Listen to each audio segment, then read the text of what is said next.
The wind screamed across the vast Montana plains as if pursued by the devil, driving snowflakes that stung like shards of glass. Lyria Branwen tugged her thin woolen shawl more tightly around her shoulders and leaned against the rough trunk of a cottonwood tree. But the cold seeped through her worn dress just the same. Her fingers, already numb within her patched gloves, struggled with the clasp of her carpet bag, her sole remaining possession in this world. At 25, she had no one to rely on, a fact that weighed heavily on her heart as she watched the storm clouds amass on the horizon, as dark and menacing as her future.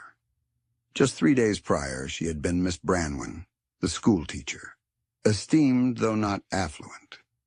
Now she was merely another woman with no destination, and winter closing in like an oncoming train. The school board had convened in Miller's General Store the previous Tuesday, their expressions as somber as gravediggers. Budgets had been slashed again, old Mr. Rayler had announced, avoiding her gaze. The territory couldn't afford to retain a teacher through the winter months. With those words, her position vanished. The room she had rented above the bakery went with it. Mrs. Kowalski needed the space for paying tenants, she had explained, her voice tinged with what might have been pity. Lyria shifted her stance and felt the 3 silver dollars in her pocket jingle against each other. Every penny she possessed, insufficient for passage east, even if she had had a place to return to.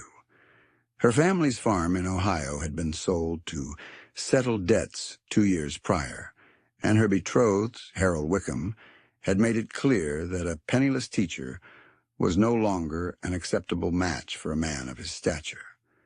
The wind intensified, and she could taste the snow in the air, the kind that could entomb a person if they weren't cautious. She had heard the tales of travelers found come spring, frozen solid as fence posts. The thought sent a shiver through her, beyond mere hunger. Through the whirling snow, she could just discern the iron gates of the Durnshire ranch. Everyone in Bitter Creek knew of Gareth Durnshire's estate, the largest in 3 counties. They spoke of cattle by the thousands and a house fit for any Eastern lady. She had seen him in town a few times, a tall man with shoulders as wide as an axe handle and eyes the color of a winter sky, always courteous when he tipped his hat, but as distant as the mountains.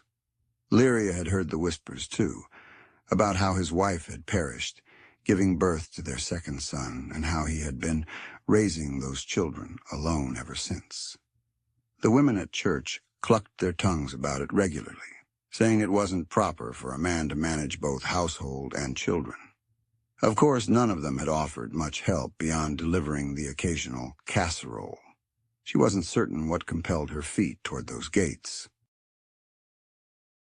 Perhaps it was desperation, or the simple fact that perishing from the cold beneath a tree seemed a pitiful end to her tale. The wind was shrieking fiercely, and she could hardly see 10 feet ahead. Snow was beginning to accumulate on the ground in earnest. The gate was wide open, which was unusual for such a thriving estate, and Lyria found herself trudging up the long driveway without consciously deciding to do so. Her boots crunched through the thin layer of snow, and she pulled her shawl up over her head as the flakes grew denser. The house emerged from the storm like a vision. 2 stories of sturdy timber with glass windows that reflected what little light the gray sky provided. Smoke curled from the chimney, and warm yellow light streamed from the downstairs windows. It seemed like a blend of everything she had lost and everything she had never possessed, all wrapped up in one improbable gift. She was still standing there, carpetbag in hand and snow piling on her shoulders, when the front door opened. Gareth Durnshire filled the doorway as if he had been hewn from the same timber as his house. Even from 30 feet away, she could see the shock on his face when he noticed her. He stepped out onto the covered porch, not bothering with a coat despite the chill. "You're lost, miss," he called out. His voice carried effortlessly across the yard, deep and steady as granite. Lyria felt her cheeks flush despite the cold. What was she doing here? What could she possibly say that wouldn't sound like pleading? Because that's what she was, a supplicant at his door, hoping for crumbs of kindness. "The storm came up suddenly," she replied, which was true enough, even if it wasn't the entire truth.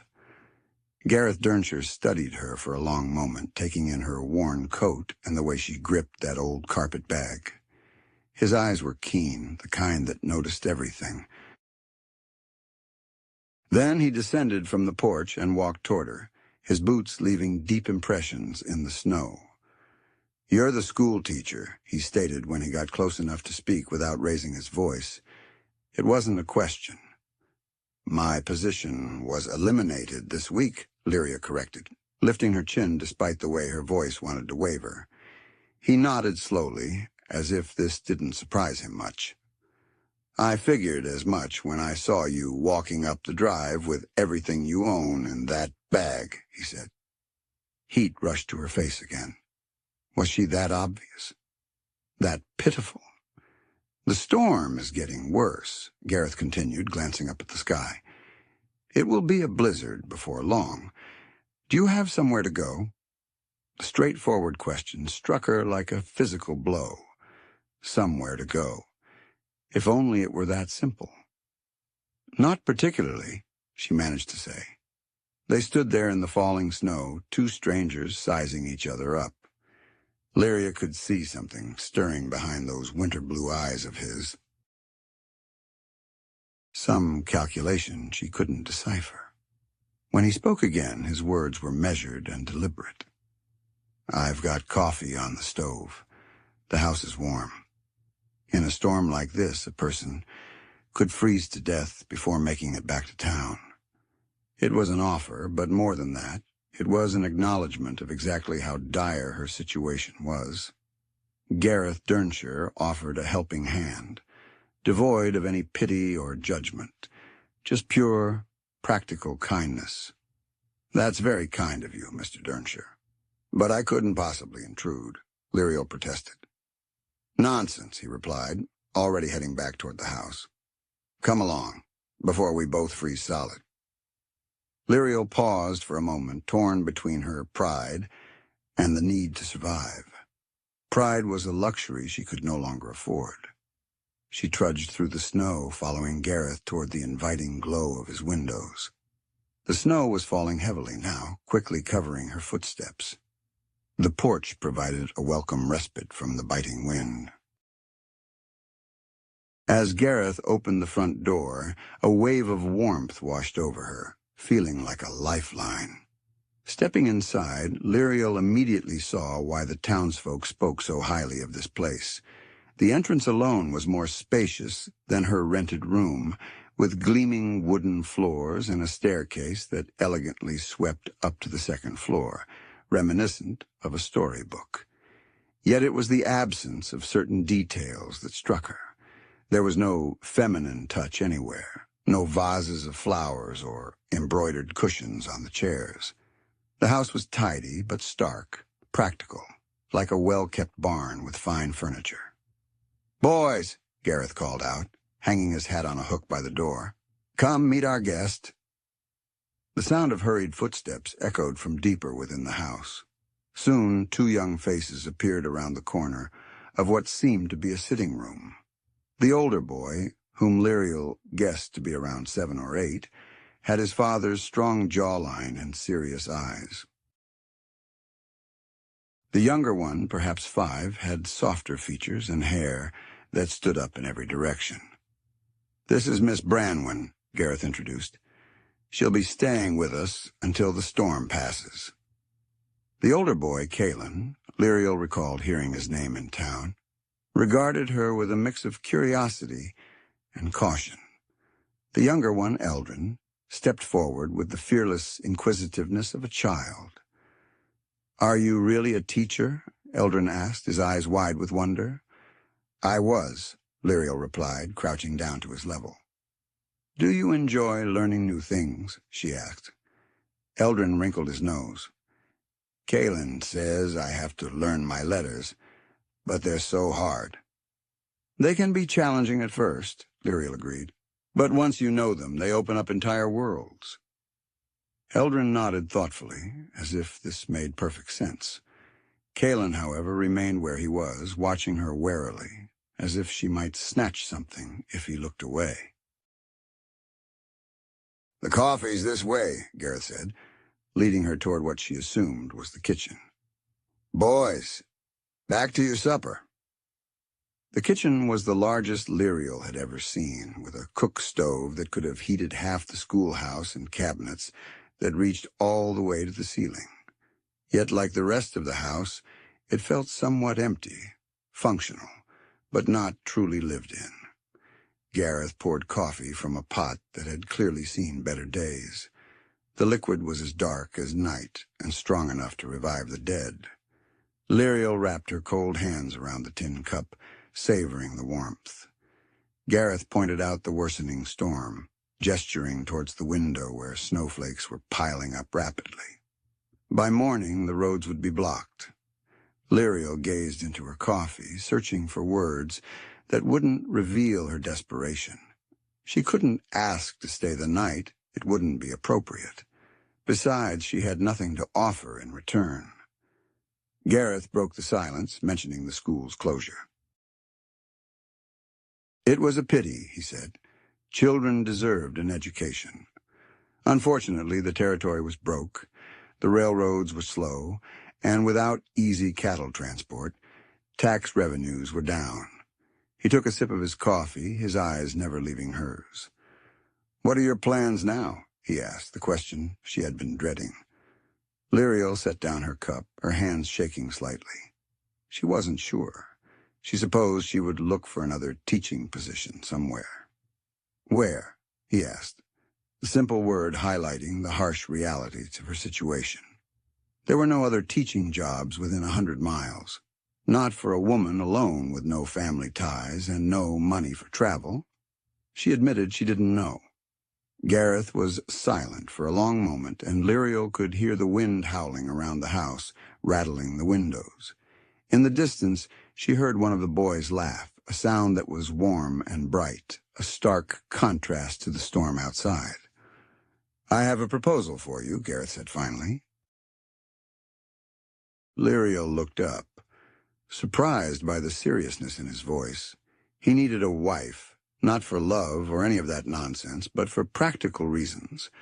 Someone to manage the house, help with the boys, ensure there was hot food on the table, and clean clothes in the drawers. Winter was coming, and he couldn't handle it all alone. Lyria stared at him. Sure, she had misheard. "I beg your pardon," she said. Gareth continued, his voice steady, as if discussing the price of cattle. It would be a business arrangement. She needed shelter and security. He needed help running the place. They could make it work. "Mr. Durnshire, I barely know you," she protested. "What's to know?" he replied. He was a decent man who paid his debts and kept his word. He didn't drink excessively or raise a hand to women or children. He owned the land outright and had money in the bank. She would want for nothing. Lyria felt the world spin around her. This couldn't be happening. Men didn't just propose marriage to women they barely knew, especially not men like Gareth Durnshire. The boys needed a mother, he continued. They were good children, but they were wild without a woman's guidance. And he paused, choosing his words carefully, needed a partner, someone he could rely on. Outside, the wind howled like a living, angry thing. Lyria thought of the $3 silver in her pocket, of the long winter ahead, and of the very real possibility that she might not survive it without help. "It wouldn't be a real marriage," Gareth added quickly, as if reading her thoughts. Lyria scanned the kitchen, noting the vacant spots that should have held a woman's influence. Her mind drifted to the boys in the adjacent room, growing up without the tender care and gentle direction they deserved. She recalled her own solitary figure at those iron gates, snowflakes settling on her shoulders, with no other place to turn. "Why me?" she whispered to the empty room. Gareth pondered her question.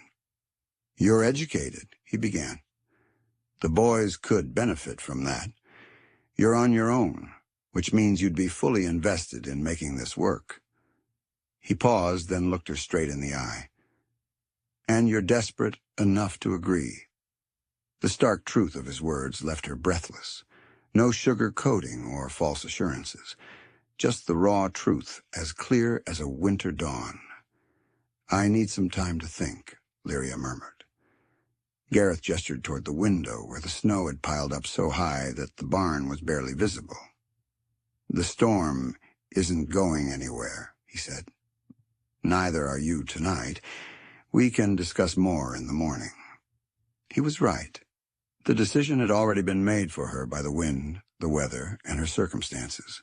She was staying the night, whether she wanted to or not. The real question was what she would choose when morning came.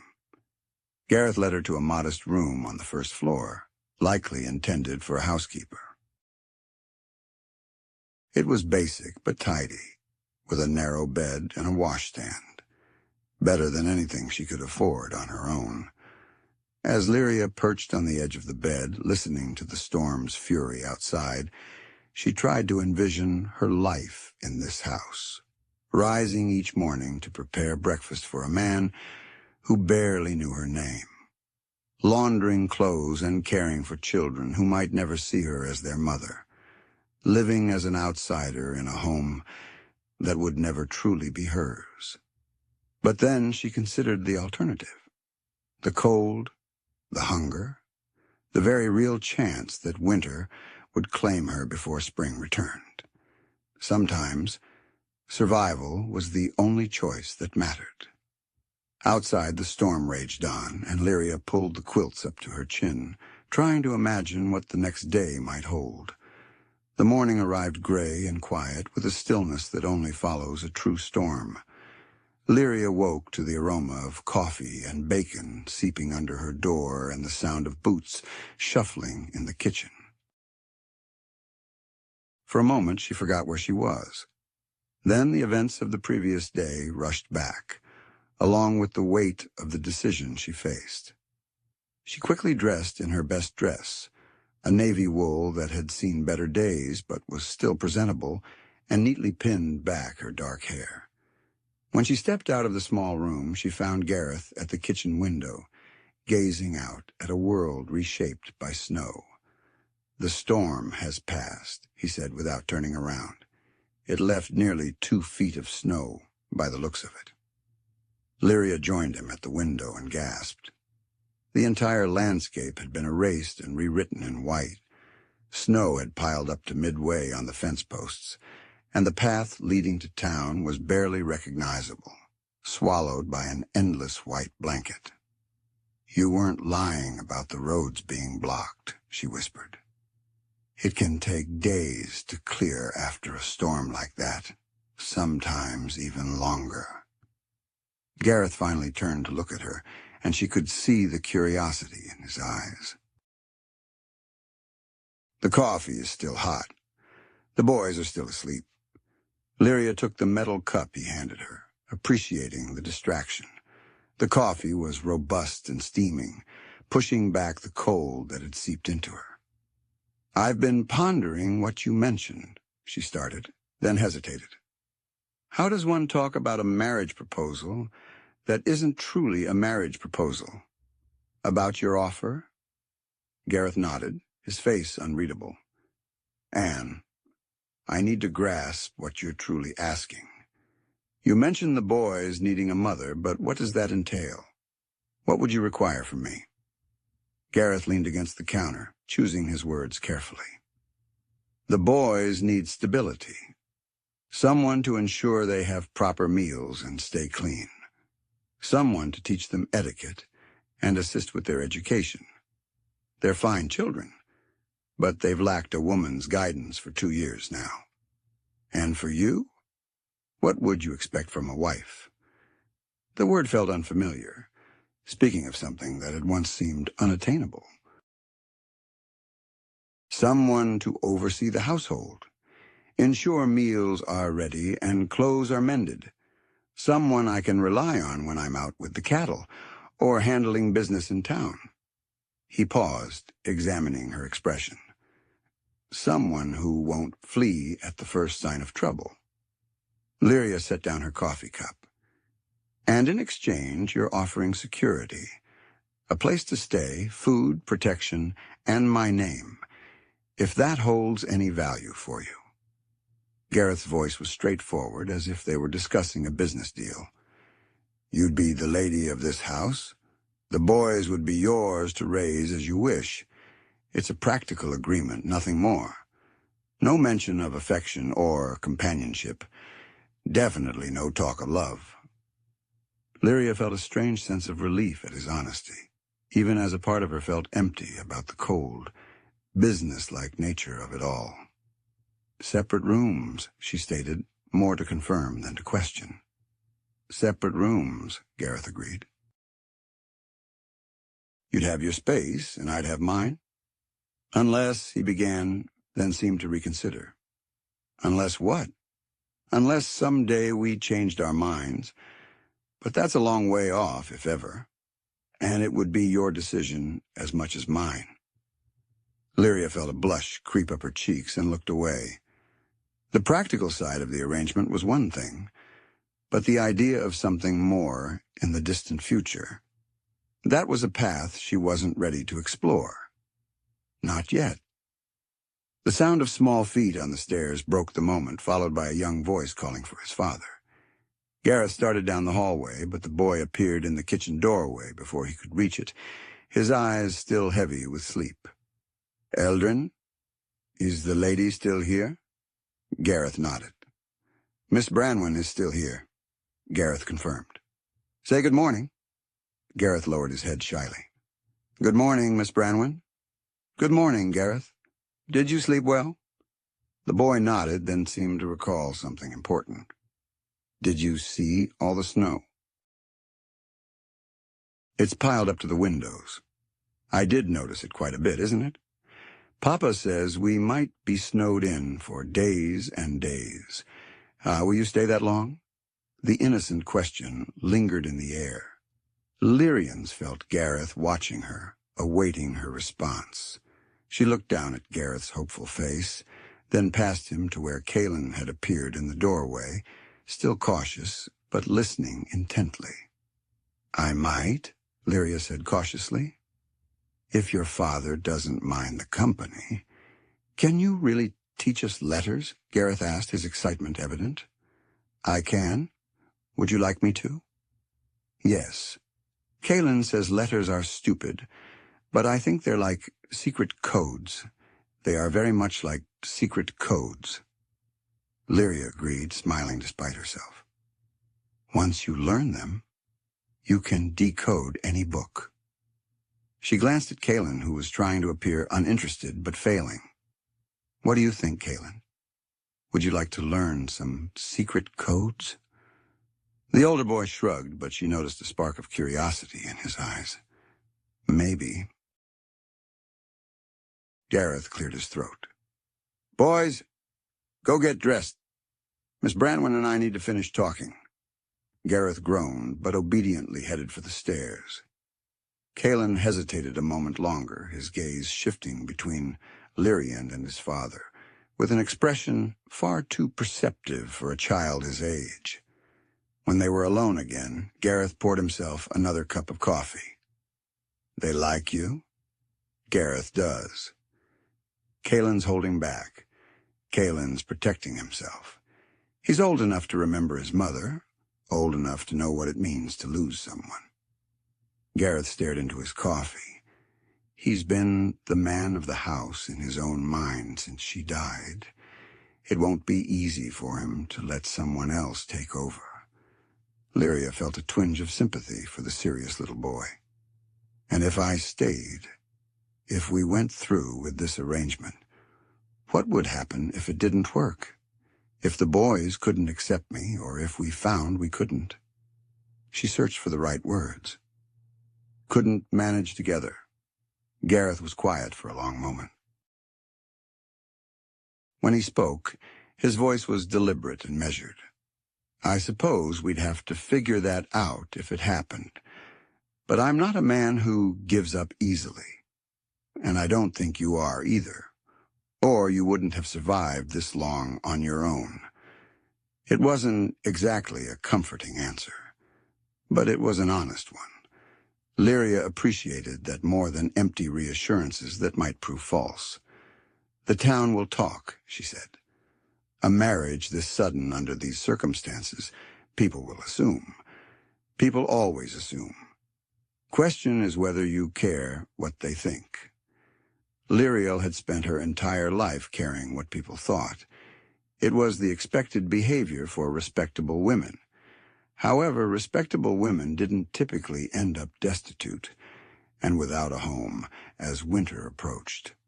I would like to keep teaching, she declared abruptly.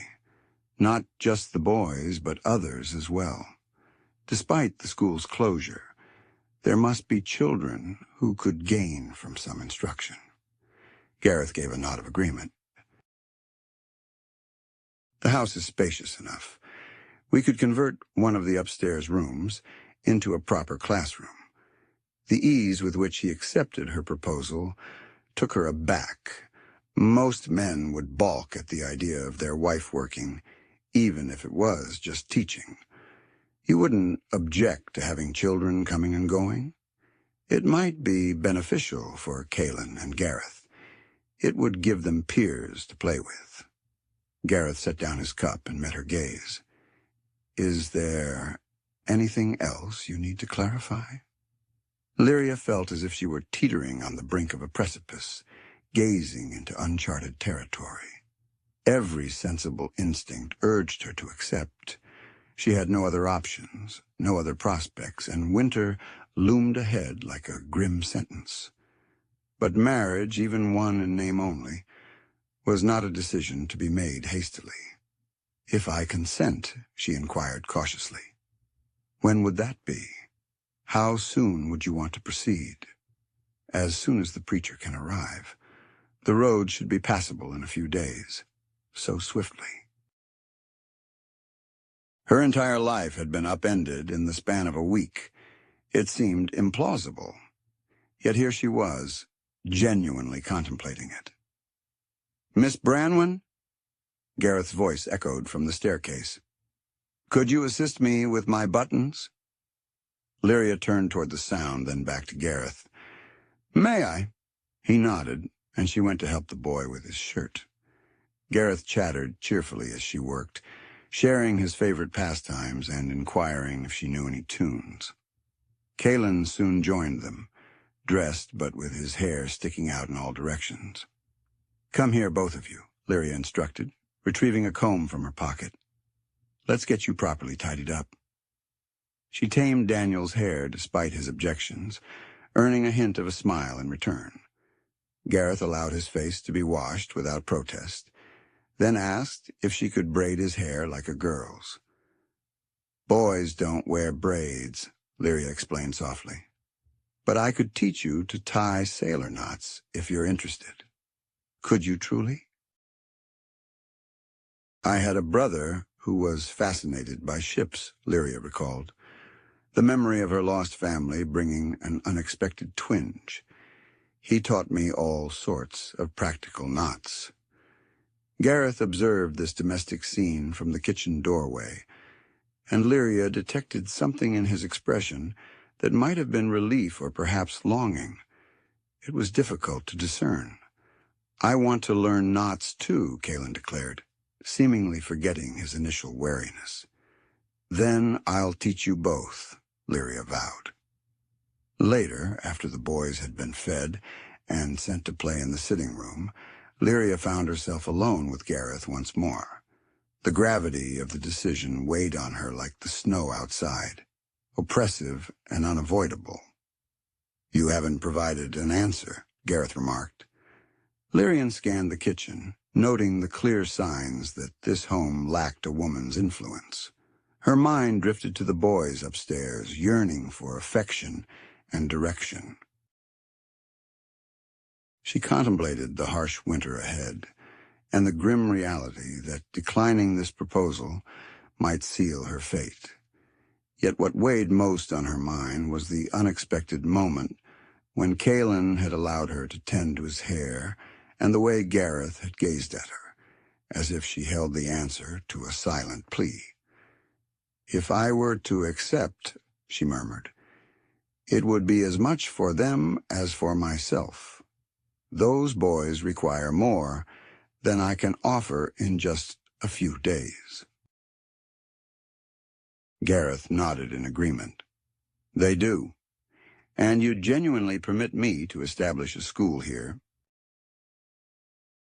"I would," Lyria affirmed, taking a deep breath. "Then yes, I'll marry you."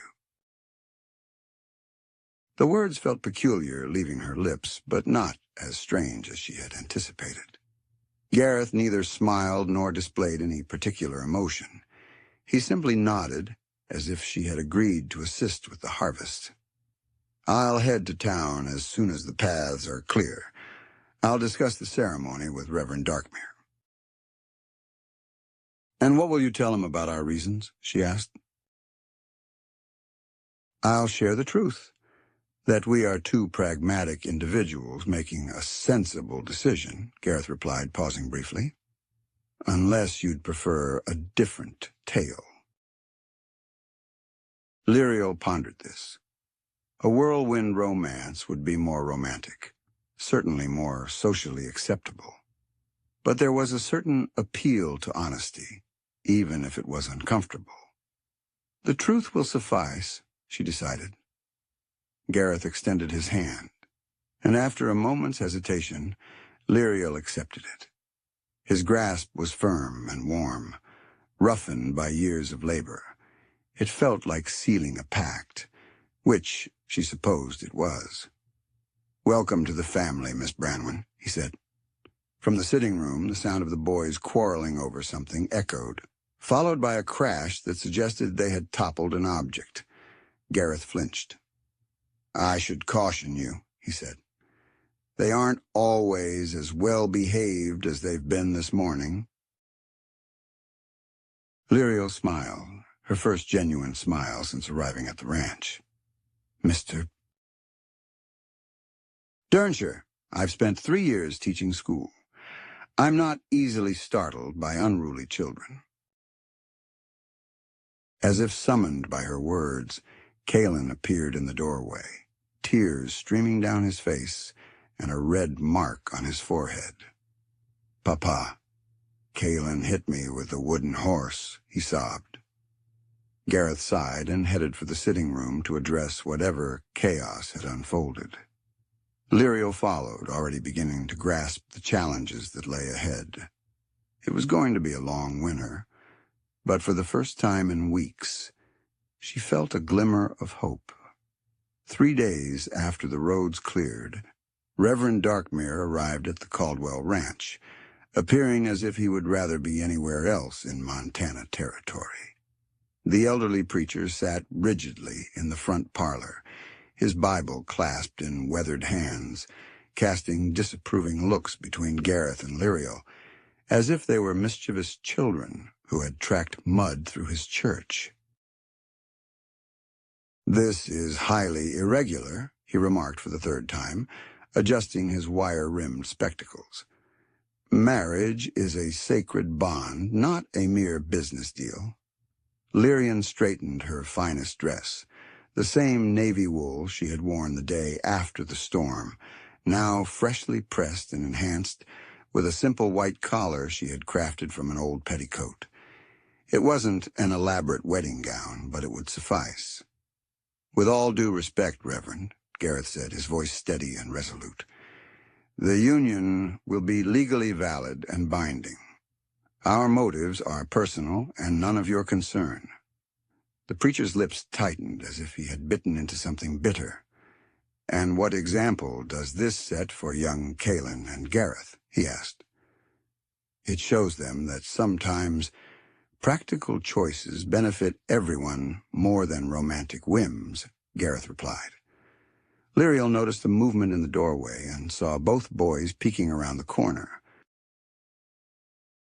Kaelin's face was inscrutable, while Gareth was practically bursting with excitement. The younger boy had spent the morning inquiring if Lyria would genuinely become his new mother after the ceremony. "Can we begin now?" Gareth called out, clearly impatient with the delay. "Boys, head to the kitchen," Gareth directed. "Miss Stormrider will provide you with some bread and jam." Lyria smiled at that. Mrs. Stormrider was the neighbor who had volunteered to witness the ceremony and prepare a modest meal afterward.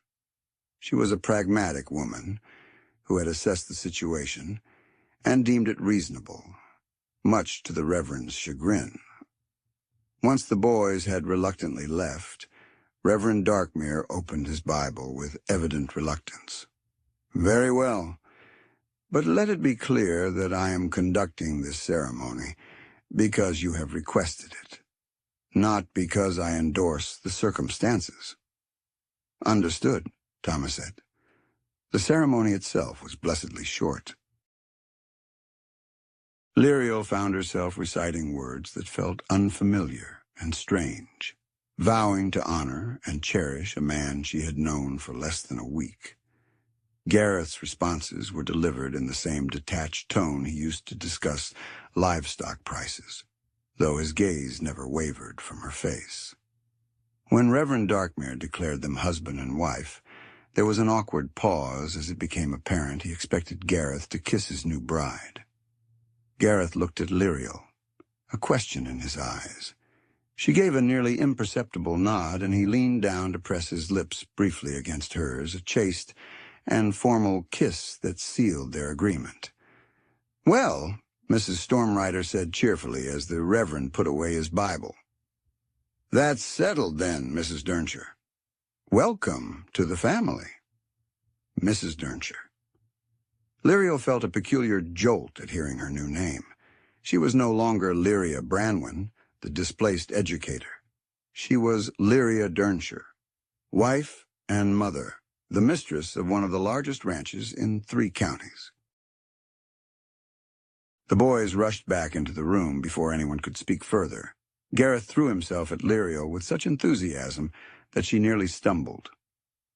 "Are you truly our mother now?" he inquired, his tiny arms encircling her waist. "I guess I am," Lyria responded, gently taming his wild hair. Kaelin lingered in the background, observing the scene with the same exhaustion he'd exhibited since her arrival. Lyria caught his gaze over Gareth's head and saw the silent dare. "Prove your worth." His look seemed to convey, especially after Reverend Darkmere and Mrs. Stormrider had left. The newly formed family found themselves alone together for the first time. The house felt altered in some way, as if the brief ceremony had changed something essential in its core. "Let me show you to your room," Gareth offered. Lyria then understood that although she had been residing in the modest housekeeper's quarters, her role as a wife, even in name only, demanded different lodgings.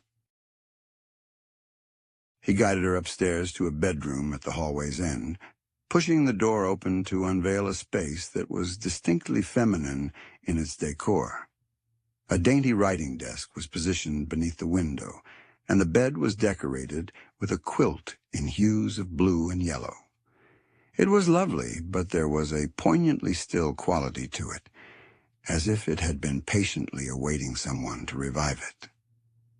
"This was," Lyria started, then paused. "My wife's room. Seraphine's room." Gareth's voice was carefully composed. "I thought you might like it better than the one downstairs. More privacy up here." Lyria entered, tracing her fingers along the writing desk's edge. She could almost sense the presence of the woman who had once occupied this spot, perhaps penning letters or managing household finances. It felt intrusive. "I don't want to disrupt anything," she murmured. The room needs to be inhabited, Gareth said. Seraphine's been gone for 2 years. It's time it served its purpose again. He left her to settle in alone, and Lyria spent several minutes just standing in the room's center, trying to grasp the reality of her circumstances. This was her space now, her refuge, in a house filled with strangers who were now her family. She unpacked her few possessions, hanging her dresses in the wardrobe next to gowns that had belonged to another woman. Lyria Durnshire had clearly favored luxurious fabrics and sophisticated designs, silk dresses and wool coats that spoke of ease and affluence. Lyria's modest cotton and wool attire seemed plain in comparison. From the window she could see the barn and the corral where several horses were grazing. Beyond that, the land extended toward distant mountains, expansive and unyielding. It was beautiful in its ruggedness, but it also underscored how secluded they were out here, how reliant on each other for survival. A gentle tap at the door broke her thoughts. "Come in," she invited. Samuel's face appeared around the doorframe. "Eldrin says supper's ready. He made beans and bacon." Lyria smiled. "That sounds delightful." She hurried downstairs, following the boy, and found the kitchen utterly changed from the stark, utilitarian space she recalled. Mrs. Stormrider, she presumed, had prepared the table with fine dishes and even placed a small vase with some late-blooming wildflowers. It was a minor detail, but it made the room feel more inviting. Gareth was at the stove, serving their modest meal with the ease of someone who had done it countless times. He had removed his jacket and rolled up his sleeves, and Lyria was struck by how at home he appeared. Quite different from the formidable figure she had first met. "That smells delicious," she commented, taking a seat at the table. Kaelin was already seated, picking at his food with little enthusiasm. Gareth chatted away happily about everything and nothing, clearly thrilled by the novelty of having a woman at their table again. "Mrs. Stormrider mentioned you might teach us our letters properly now," Gareth said between bites of beans. "She said real teachers know all sorts of things." "I do know quite a few things," Lyria agreed. "Would you like to start tomorrow?" "Can we?" Gareth turned to his father with hopeful eyes. "If Miss Lyria thinks you're ready." Gareth nodded. The word mama seemed to stick in his throat slightly, and Lyria felt a twinge of sympathy. This arrangement was as unusual for him as it was for her. Perhaps even more so. At least she was just taking on a new role. He was watching his children grow attached to someone, replacing someone irreplaceable. "We could start with simple words," Lyria suggested. "Things you see every day. Horse, barn, sky." "What about my name?" Gareth asked eagerly. "Especially your name," Lyria replied. Kaelin finally looked up from his plate. "I already know some letters," he said softly. "Do you? That's wonderful. Perhaps you can help me teach Gareth." Something in Kaelin's expression changed. Surprise, maybe, that she would acknowledge his knowledge rather than dismissing it. It was a small breakthrough, but Lyria noted it as progress. After supper, while Gareth attended to the evening chores in the barn, Lyria found herself alone with the boys in the sitting room. She had brought down one of her few books, a collection of simple stories, and was reading aloud when she noticed how intently both children were listening. "You read differently than Papa," Gareth observed when she paused. "Different? How?" "It's as if the words have feelings." Lyria smiled. "Words do have feelings in a way. The trick is learning to hear them." "Read more," Kaelin said. It was the first time he had made a direct request of her. She continued reading until Gareth returned, shaking off snow from his boots and hanging his coat by the door. He stood in the doorway of the sitting room for a moment, watching this domestic scene, and Lyria wondered what he was thinking. "Time for bed, boys," he said finally. The usual round of objections and discussions ensued, but ultimately both children were guided upstairs to clean up and change into their pajamas. Lyria assisted Gareth with his buttons and listened to his bedtime prayers. His conversation with God was a sweet, meandering one, touching on everything from his new mother to his favorite horse, and even a plea for fewer blizzards. Kaylin, on the other hand, was more subdued, accepting her help but contributing little to the conversation.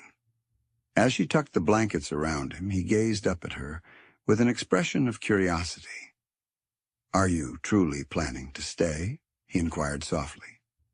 "I genuinely am," Lyria assured him, "even when things become challenging." Papa mentioned that winters here can be incredibly tough. Lyria reflected on all the hardships she had already endured. The loss of her family, the end of her engagement, the months of uncertainty and hardship. "I believe I can handle tough times," she replied. Something in her voice must have reassured him, for Kaylin nodded and settled back against his pillow. "Good," he said simply. When Lyria returned downstairs, she found Gareth in the kitchen, tidying up the supper dishes. She picked up a dish towel and began drying the dishes without being prompted. They worked in a comfortable silence for several minutes before Gareth spoke.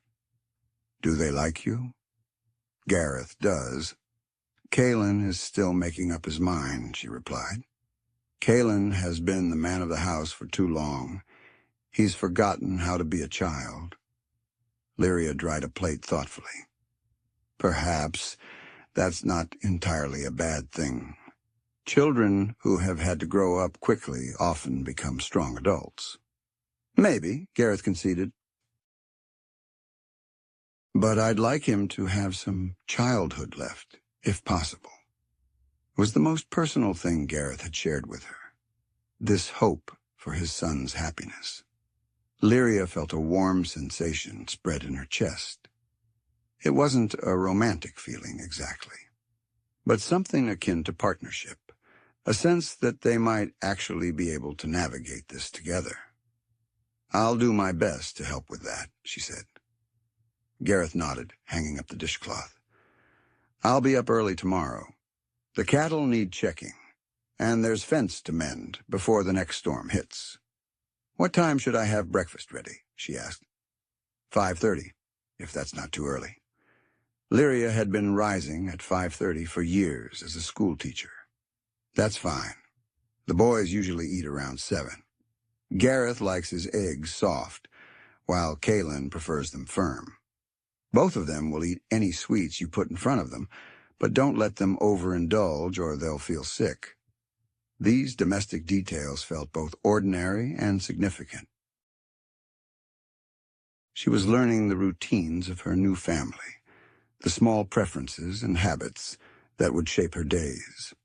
"I'll remember," she said. Gareth seemed to realize he was giving her instructions as if she were a hired hand rather than his wife, for he paused and looked at her directly. "Lyria, Mrs. Durnshire, this is your home now, too. You don't need permission to make changes or do what you think is best." It was a generous offer, and Lyria appreciated it more than she could express. "Thank you. That means a great deal to me." They stood there in the kitchen for a moment, the weight of their new life together settling around them. Two individuals, now legally and circumstantially entwined, were attempting to chart a course through this unfamiliar landscape. At last, Gareth cleared his throat. "I'll leave you to get settled. Tomorrow will be a demanding day. Good night, Mr. Durnshire." "Gareth," he gently corrected. "We are married, after all. Good night, Gareth." Lyria ascended the stairs to her new chamber, Seraphine's room, and began her nightly preparations. As she brushed her hair before the vanity mirror, she glimpsed her reflection and was taken aback by what she saw. The woman staring back at her did not appear defeated or desperate. She looked resolute, prepared for whatever lay ahead. Outside, the wind was picking up once more, shaking the windows and serving as a reminder of how swiftly the weather could shift out here. But within the house, everything felt sturdy and warm, secure. She had made her choice and spoken her vows. Tomorrow would bring new obstacles, the rhythm of ranch life to learn. There would be a weary little boy to win over, and the challenge of being a wife without truly being one. But tonight, for the first time in many months, Lyria Durnshire drifted off to sleep in a bed that was hers, in a house where she belonged. It wasn't the life she had envisioned as a girl, but it was a life, and perhaps, just perhaps, it could be a good one. The first week of Lyria's marriage was a whirlwind of minor revelations and cautious maneuvering. She discovered that Gareth preferred his coffee black and robust, that he harbored a fear of thunderstorms but not blizzards, and that Kaylin had taught himself to read simple words by studying the labels on canned goods in the pantry. She learned that the kitchen stove had a finicky damper that required coaxing, and that the upstairs floorboards creaked in a specific pattern that could rouse the boys if she wasn't mindful of her steps at night. What she didn't uncover was any substantial information about the woman whose place she had taken. Seraphine Durnshire remained an enigma, carefully guarded. Her garments still hung in the wardrobe. Her hairbrush still rested on the dressing table, a few strands of auburn hair caught in its bristles, but no one spoke of her. It was as if the family had collectively agreed that acknowledging the deceased would somehow diminish Lyria's legitimacy. The silence surrounding Seraphine grew more pronounced on the 8th day of Lyria's marriage, when she found Kaylin seated on the floor of what had once been a nursery, clutching a small wooden horse and gazing at a portrait that had been turned to face the wall. Lyria paused in the doorway, uncertain whether to interrupt what was clearly a private moment. The room was thick with dust and neglect, baby furniture draped in sheets like phantoms of a life that might have been. "She made this for me," Kaylin murmured softly, not turning around. He held up the wooden horse, its paint worn smooth by tiny hands. "Before Gareth was born, she said every boy needed a good horse to ride." Lyrians cautiously entered the chamber. The craftsmanship was exquisite. She could create a variety of items, from toys to quilts, but his voice faltered. She had been crafting a cradle for the baby that never arrived. The gravity of that simple truth enveloped Lyria like a heavy cloak. Another child, another loss that had gone unspoken. She had passed away while giving birth to Gareth, Kaylin murmured, his gaze still fixed on the upturned portrait. But there was meant to be a baby sister as well. Both of them were lost. Lyria felt a lump form in her throat. She had known that childbirth had taken Seraphine Durnshire, but she had been unaware of the other child. The twin losses clarified so much: Gareth's restrained sorrow, the way the boys seemed to bear an additional burden of sadness, the complete silence surrounding their mother's remembrance. "I'm truly sorry," Lyria said, taking a seat on the floor beside Kaylin. "That must have been terrifying for you." Eldrin wept. Kaylin whispered, as if revealing a dark secret. "I wasn't meant to witness it, but I did." He cradled Saphira and wept as if the world was crumbling. Lyria envisioned Gareth as she had come to know him, steady, pragmatic, emotionally guarded, and tried to picture him shattered by grief. The image was almost too heart-wrenching to consider. "Even the strongest individuals need to weep sometimes," she said softly. Kaylin finally righted the portrait, unveiling a woman with warm eyes and auburn hair, cradling a young Gareth, while a younger Kaylin stood proudly beside her chair. Seraphine Durnshire had been beautiful in a genuine, practical way, with laughter lines around her eyes and work-worn hands gently folded in her lap. "She seems like someone who gave wonderful hugs," Lyria remarked. She did. She smelled of bread and lavender, and she always had time to listen. Kaylin's voice held a touch of longing. "Do you believe she's watching over us from heaven?" "I mean," Lyria pondered her words carefully, "I believe if she is, she would want you and Gareth to find happiness, to grow strong and kind. But what if she disapproves of you being here now? What if she thinks you're attempting to take her place?" The question struck Lyria like a physical blow. It was the fear she hadn't even acknowledged to herself, that she was somehow dishonoring the memory of a woman she had never met, that her presence was an affront to the love Gareth had lost. "I'm not attempting to replace your mother," Lyria declared firmly. "No one could, and I wouldn't wish to. But perhaps there's room for both of us in your heart. Your mother for the love you'll always hold, and me for whatever new bond we might forge together." Kaylin scrutinized her face with those serious eyes that seemed too mature for a 7-year-old. "You vow you won't abandon us, even if times get tough?" "I vow it." The boy seemed to consider her response, then meticulously placed the wooden horse on a shelf where it could oversee the room. "Gareth doesn't recall her much. He was too young. But I share stories with him sometimes, so he won't forget. That's a noble thing to do. Would you? Would you perhaps share some of those tales with me one day? I'm eager to learn more about her." For the first time since Lyria had encountered him, Kaylin's smile was unguarded and genuine. "I'd be delighted," he replied. They exited the nursery side by side, but Lyria bore the burden of her newfound knowledge. That night, after the boys had been tucked into bed, she discovered Gareth in his study, engrossed in ledgers by the faint glow of a lamp. "May I enter?" she inquired softly. He glanced up, a flicker of astonishment crossing his face. Lyria seldom interrupted him during his evening routines, adhering to the unspoken rules of their arrangement. "Of course," he responded, gesturing for her to take a seat across from his desk. She settled into the chair, searching for the appropriate words. "Kaylin showed me the nursery today," she began. He spoke of the baby sister who never got the chance to live. Gareth's pen hovered above the page. When he finally looked up, his eyes were carefully devoid of emotion. "He shouldn't have been in that room," he stated. "I've instructed the boys to steer clear of it." He misses her, Lyria thought.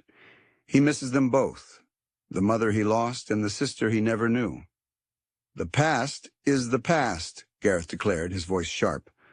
"There's no use in dwelling on what cannot be altered."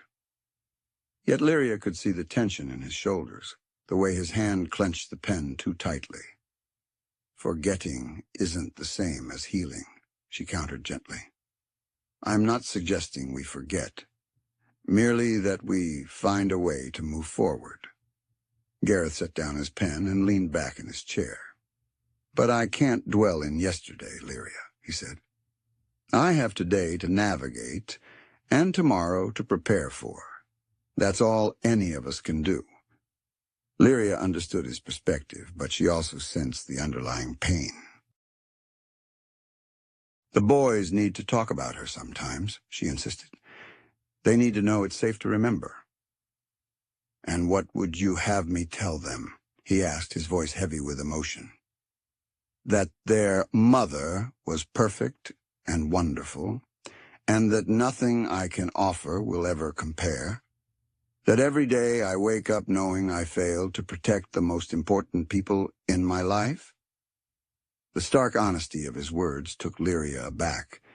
She had never heard such raw emotion from Gareth. never seen him abandon his usual composure. "You couldn't have prevented what happened," she said softly. "Couldn't I?" he countered. "I should have insisted she go to Denver for the birth, where there were proper doctors. Instead, I listened when she said she wanted the babies born at home. I let sentiment override sense, and it cost her everything." Lyria felt her heart ache for this man who carried such immense guilt. "Gareth, you can't know that a different choice would have changed anything," she said. "And even if it might have, torturing yourself won't bring her back." "No," he agreed. "It won't. But it serves as a reminder not to repeat the same mistakes." The conversation lingered between them, laden with grief, regret, and a fragile vulnerability. Lyria yearned to reach across the desk and offer some comfort, but she intuited that Gareth would not welcome the gesture. "The boys need to know they can talk about her," she said instead. "Not constantly, not in a way that keeps the wound raw, but sometimes when the memories surface." Gareth fell silent, his gaze fixed on the papers scattered across his desk, though his mind was elsewhere. He eventually spoke, his voice soft. "She used to sing to them, you know. Irish lullabies, passed down from her grandmother." Gareth was too young to recall, but Caelan would sometimes hum those tunes when he thought no one was around. "It's quite lovely. She had plans to teach them piano. We were going to purchase one once the railroad arrived and shipping became more convenient." Gareth's smile was fleeting and tinged with sadness. She had so many ideas for when the boys grew older. She wanted to establish a lending library and perhaps even organize a quilting circle for the local women. Lyria felt a twinge of something akin to envy. Seraphine Durnshire was more than just my wife. She was my partner in envisioning our future, and my companion in building a life that transcended mere survival. Lyria couldn't help but agree. "She sounds like she was an amazing person," Lyria remarked. "She was," Gareth replied, his eyes meeting hers steadily. "She embodied all that was good and gentle in this world. I need you to grasp what we have, what we've agreed upon.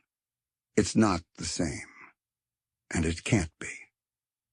His words were sharp, but Lyria valued his candor.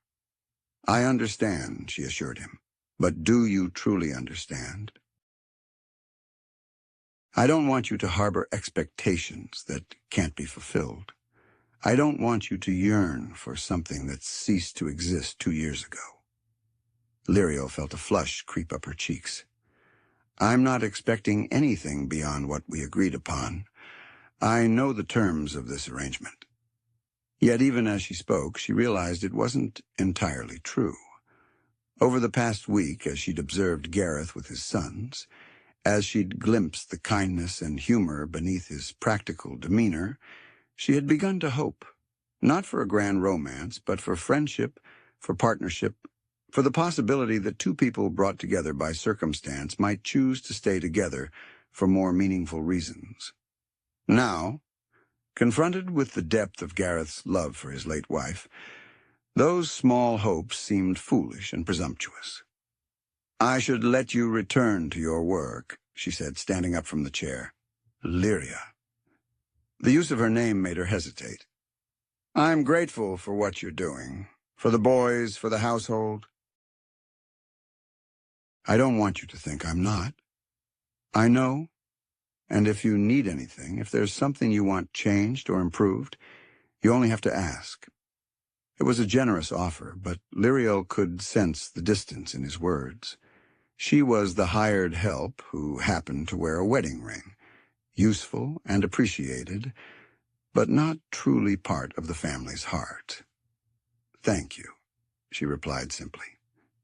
She ascended the stairs to her room, to the space that had once been Seraphine's sanctuary, and sat at the writing desk, where another woman had once dreamed of her future.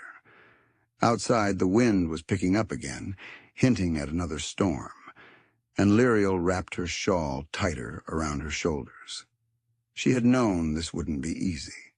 She had agreed to marry Gareth, fully aware that their union lacked love and that she would forever be seen as a substitute rather than the first choice. However, hearing him speak of Seraphine with such reverence and witnessing the depth of his enduring devotion made the reality more painful than she had anticipated. A gentle tap at her door disrupted her somber thoughts. "Enter," she invited. Kalen cautiously appeared in the doorway, clad in his nightgown and barefoot. "I couldn't fall asleep," he confessed. "Nightmares?" "No, just too many thoughts," he clarified. He entered the room and took a seat on the small chair by the window. "I overheard you and Eldrin discussing something downstairs." Lyria felt a pang of worry. "What exactly did you hear?" she asked. "Enough," Kalen replied, his expression grave for one so young. "Father told you about the baby, didn't he? About how Mother died?" "He did. He holds himself responsible.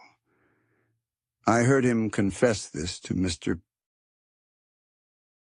Stormrider once, thinking I was asleep, but it wasn't his fault.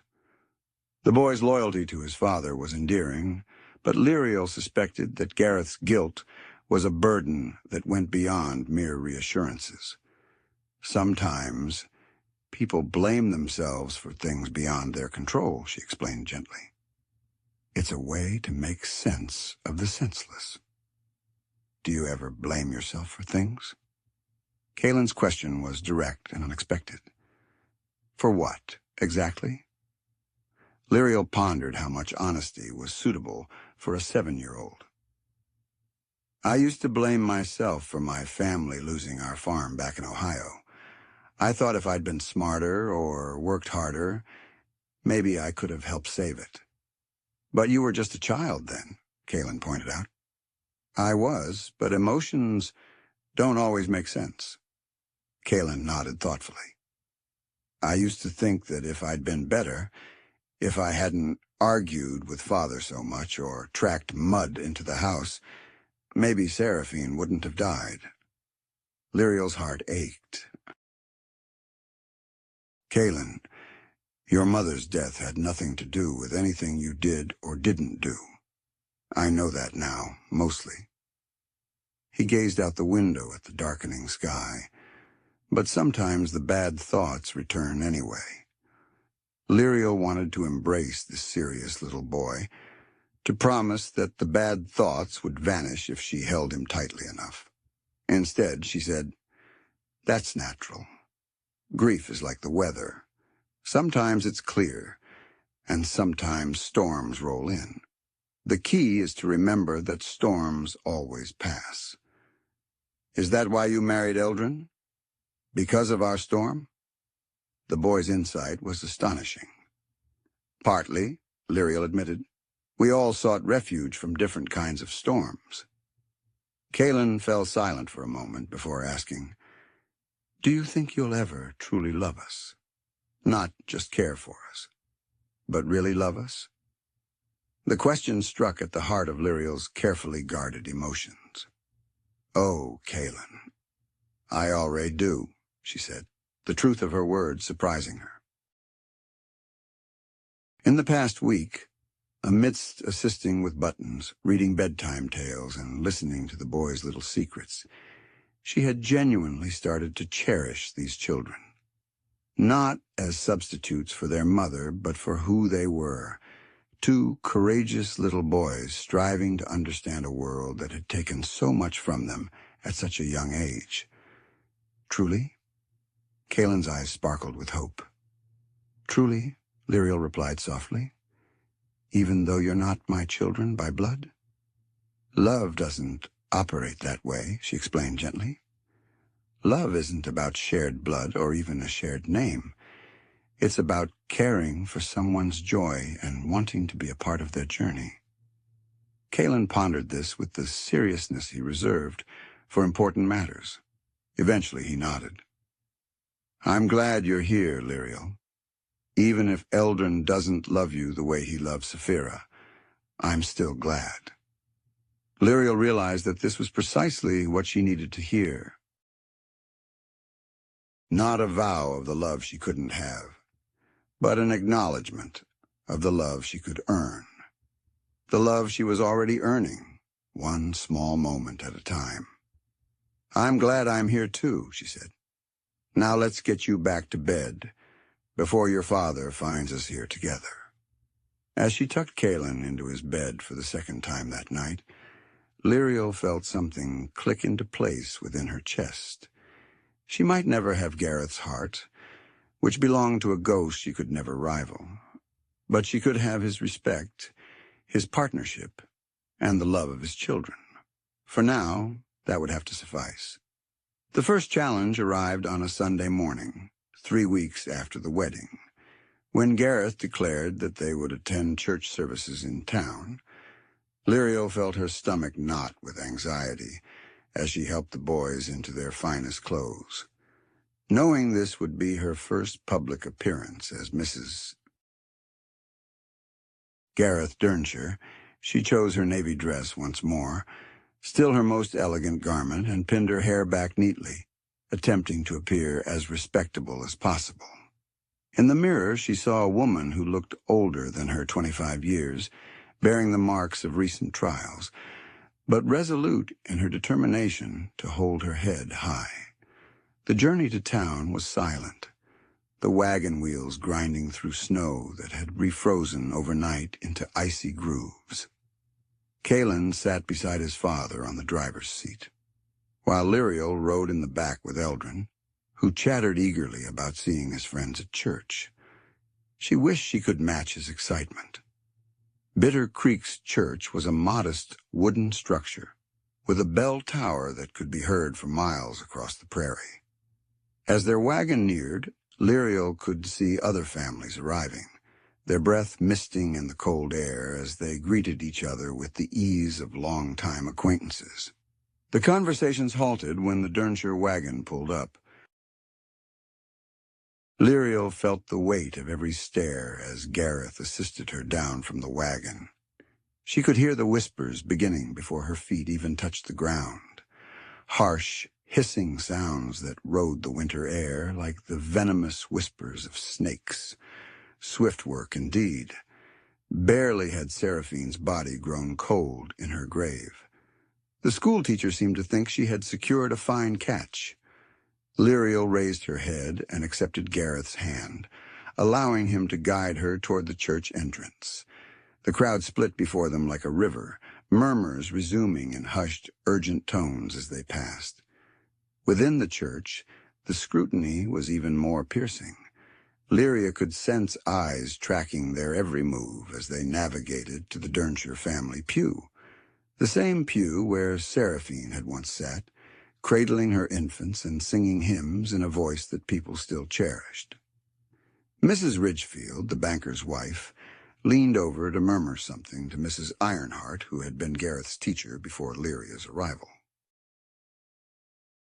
Both women cast pointed glances at Lyria, their expressions ranging from disapproval to thinly veiled hostility.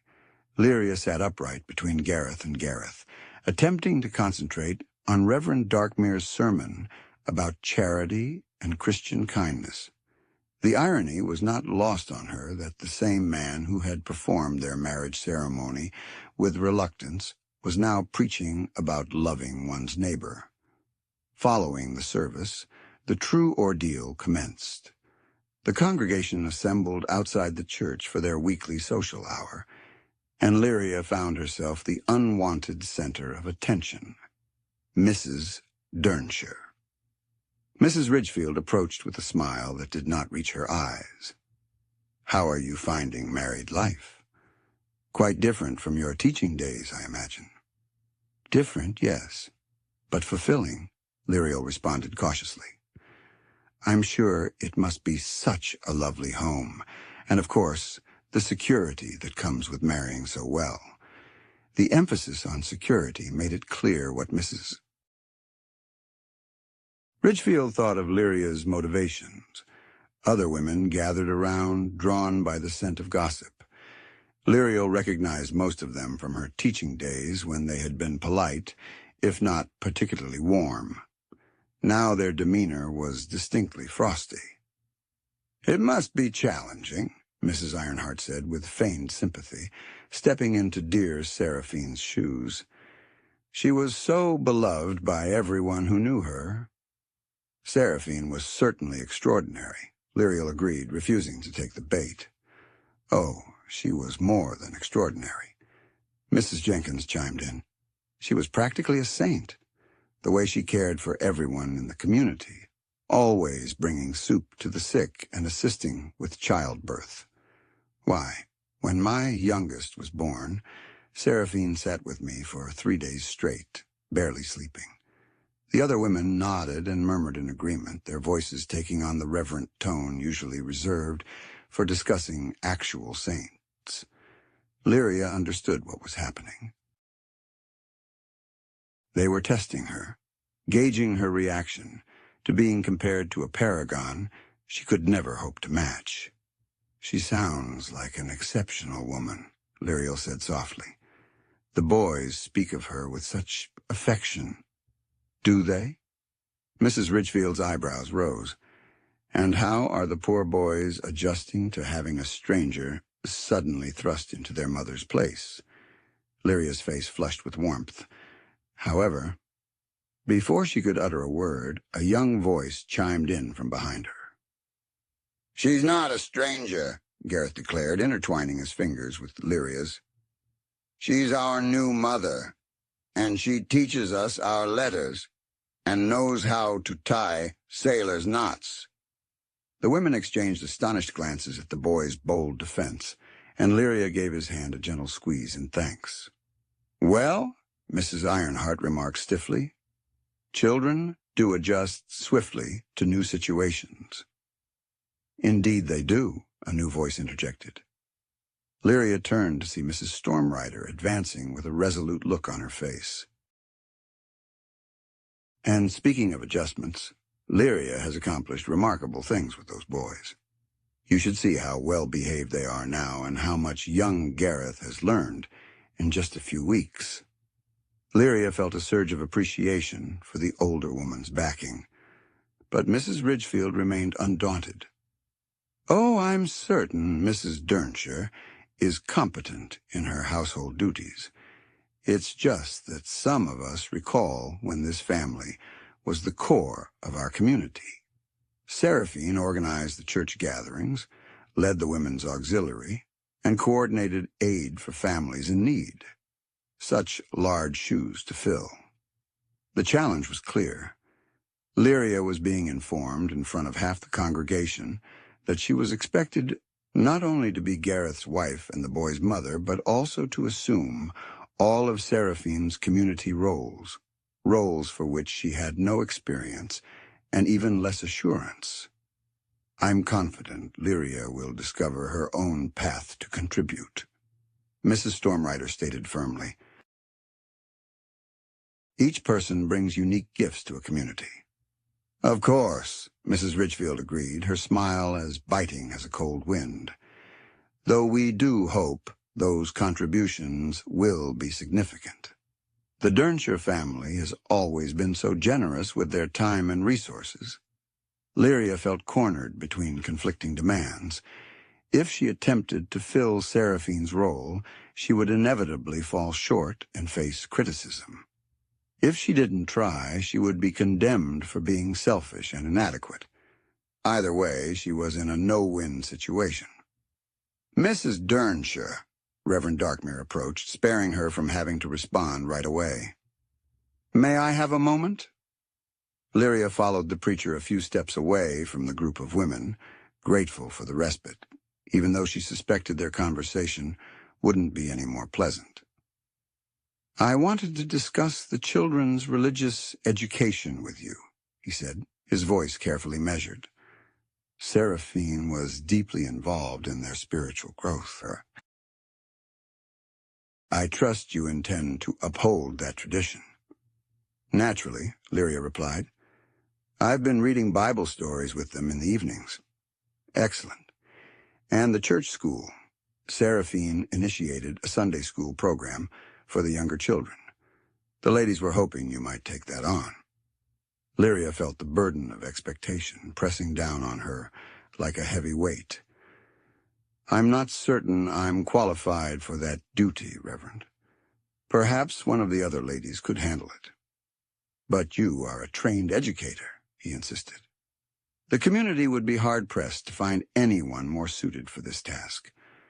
Before Lyria could utter a word, a disturbance near the church steps captured everyone's focus. It seemed Caelan had found himself in a confrontation with Farland Ridgefield, the son of Mrs. Ridgefield, and the two boys were squaring off, fists clenched and ready. Gareth swiftly intervened, grabbing Caelan by the shoulder. "What's the matter here?" he demanded. "He said my new mother is just after your money," Caelan blurted out, tears of fury streaming down his cheeks.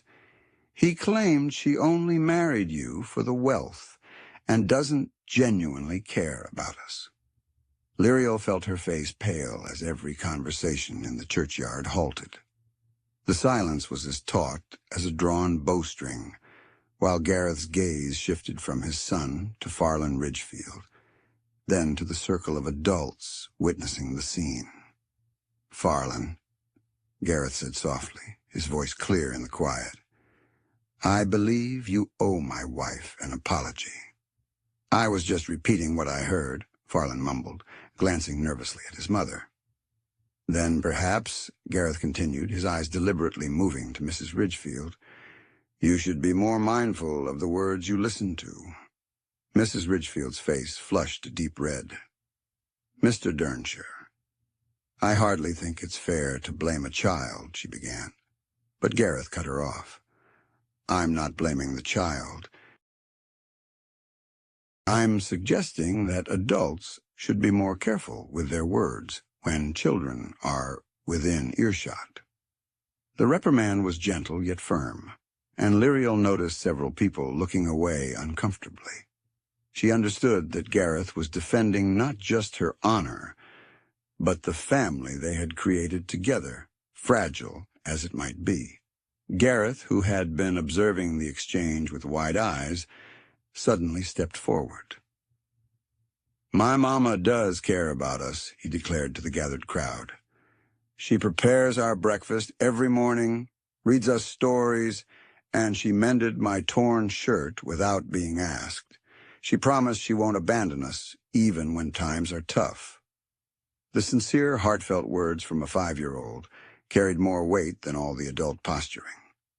Lyria saw several faces soften, and Miss Stormrider quickly wiped what might have been a tear from her eye. Caelan, seemingly inspired by his little brother's bravery, stood beside Gareth. "And she's teaching us to read properly. She knows all about numbers and history, and she makes Eldrin smile sometimes, real smiles, not just polite ones." This last observation seemed to surprise Gareth himself, who looked down at his older son with a mix of pride and wonder. Lyria felt a lump form in her throat at the boy's loyal defense. Mrs. Ridgefield, clearly sensing the shift in the crowd's sentiment, tried to salvage the situation. "Of course, the children are fond of their new stepmother. Children are naturally adaptable." "They are," agreed Mrs. Wilson, one of the quieter church ladies who rarely engaged in gossip. "But children are also honest about what they observe. If they say Mrs. the Durnshire woman took them under her wing, then she did." Other voices started to whisper in agreement, and Lyria understood that the boy's impromptu defense had achieved what all her careful courtesy had not. They had vouched for her integrity in a way that no one could dispute. "Maybe, Mrs." Stormrider proposed with a touch of forced cheer, "We ought to be embracing Mrs. Durnshire into our community. rather than making her feel like she has to earn her place. There were nods and murmurs of agreement from the crowd, and slowly the tension began to fade. People resumed their usual conversations, though Lyria observed several women deliberately approaching her with genuine kindness for the first time. As they made their way back to the wagon, Gareth fell into step beside her. "I'm sorry about that," he murmured. "Some folks have too much time on their hands and not enough sense." "It's fine," Lyria replied, though her hands were still trembling slightly from the altercation. "I anticipated there would be gossip. That doesn't make it right." They journeyed home in a contemplative silence, interrupted only by Gareth's occasional remarks about what he'd observed at church. Lyria noticed that Kaelin kept stealing glances at her, with a look that bordered on pride, and she realized that their bond had shifted ever so slightly during the morning's events. By standing up for her, he had acknowledged her as a true member of the family. That night, after the boys were tucked in, Lyria found herself in the kitchen with Gareth, both of them unusually quiet as they went through their nightly chores. "Thank you," she said at last, "for speaking up for me today, for us." Gareth paused in his dish drying. "You're my wife. Those are my children. Whatever affects you impacts all of us."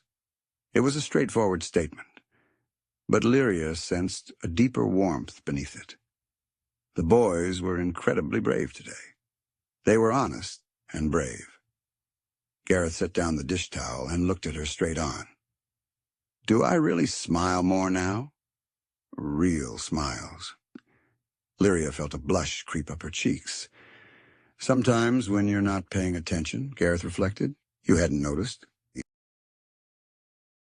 "It's not a bad thing," Lyria said quickly. "It just means you're adapting to this new life we're creating." "We," Gareth repeated, as if trying out the word. "Yes, I suppose we are building something together, aren't we?" Lyria nodded, unable to speak. It wasn't love. Not yet, and perhaps never would be. But it was a partnership, respect, and the start of something that felt like family. Outside, the wind raged around the house, but inside, the warmth remained steady. They had endured their first real trial as a family, and they had come through it united. That was a foundation to build upon. The issue began with the disappearance of cattle. Gareth first noticed it during his weekly tally, 20 heads missing from the north pasture, with no indication of them straying through a broken fence or open gates. The livestock that had vanished were among his finest breeding stock, animals worth more than many families earned in a year. Finn Darkmere, Gareth's most reliable ranch hand, proposed that wolves might be to blame, though his voice betrayed his own doubts. The winter had been harsh, and perhaps the wolves were growing desperate. Gareth examined the disturbed earth where the cattle had been. "Wolves don't sever fence wire, Finn," he remarked, "and they don't herd cattle or coordinate groups toward the railroad." Lyria, who was preparing the midday meal in the kitchen, overheard this exchange through the window. A cold sensation, unrelated to the February chill, gripped her stomach. She had heard tales of cattle rustlers, of families who had lost everything to organized thieves who could vanish into the wilderness with stolen herds. That evening, Gareth convened a meeting with his ranch hands. Lyria eavesdropped from the hallway as the men assembled in the front parlor, their voices hushed and grave. "It's not just us," reported Soren Korvath, the quiet man who managed the horses. Tal Ridgefield's foreman was in town yesterday. They've also lost cattle, and the Johnson place up north is missing nearly 50 head. "Has anyone noticed anything unusual?" Gareth inquired. "Strangers have been asking questions in town," Finn mentioned. A well-dressed man claiming to be a cattle buyer, but he was inquiring about very specific details regarding land ownership and the number of men each ranch employed. Lyria felt a shiver run down her spine. This wasn't mere theft. It was reconnaissance. "There's more to it," Soren added softly. That man was also asking about the railroad survey. He wanted to know which route had been finalized. Gareth fell silent for a long moment. Lyria could almost hear him processing the information, weighing the implications. "The railroad," he said eventually. "Someone is eyeing our land for the railroad." The pieces began to fall into place. The cattle theft wasn't just about the animals. It was about financially weakening the ranch, making it harder for Gareth to keep his property. Someone was attempting to force him to sell. "What do we do now?" asked young Rayler Walsh, who was barely 18 and new to ranch work. "We keep watch, we wait, and we defend what's ours," Gareth responded sternly. Lyria slipped back into the kitchen before the men emerged, but her hands trembled as she washed the supper dishes. She had come here seeking safety and security, and now it seemed even this sanctuary was under threat. The following morning brought more grim news. Gareth returned from inspecting the eastern pastures, with a face as hard as granite. "They struck again last night," he declared. "Another 15 head are gone, and they killed one of my bulls instead of trying to drive it away." Lyria felt ill. The pointless cruelty of killing an animal they couldn't steal hinted at a malice deeper than mere greed. Why would they do that? Kalen asked. He and Gareth had been listening with the rapt attention that children gave to adult problems they didn't fully comprehend. To deliver a message, Gareth replied cautiously. "There are those who believe they can seize what isn't theirs."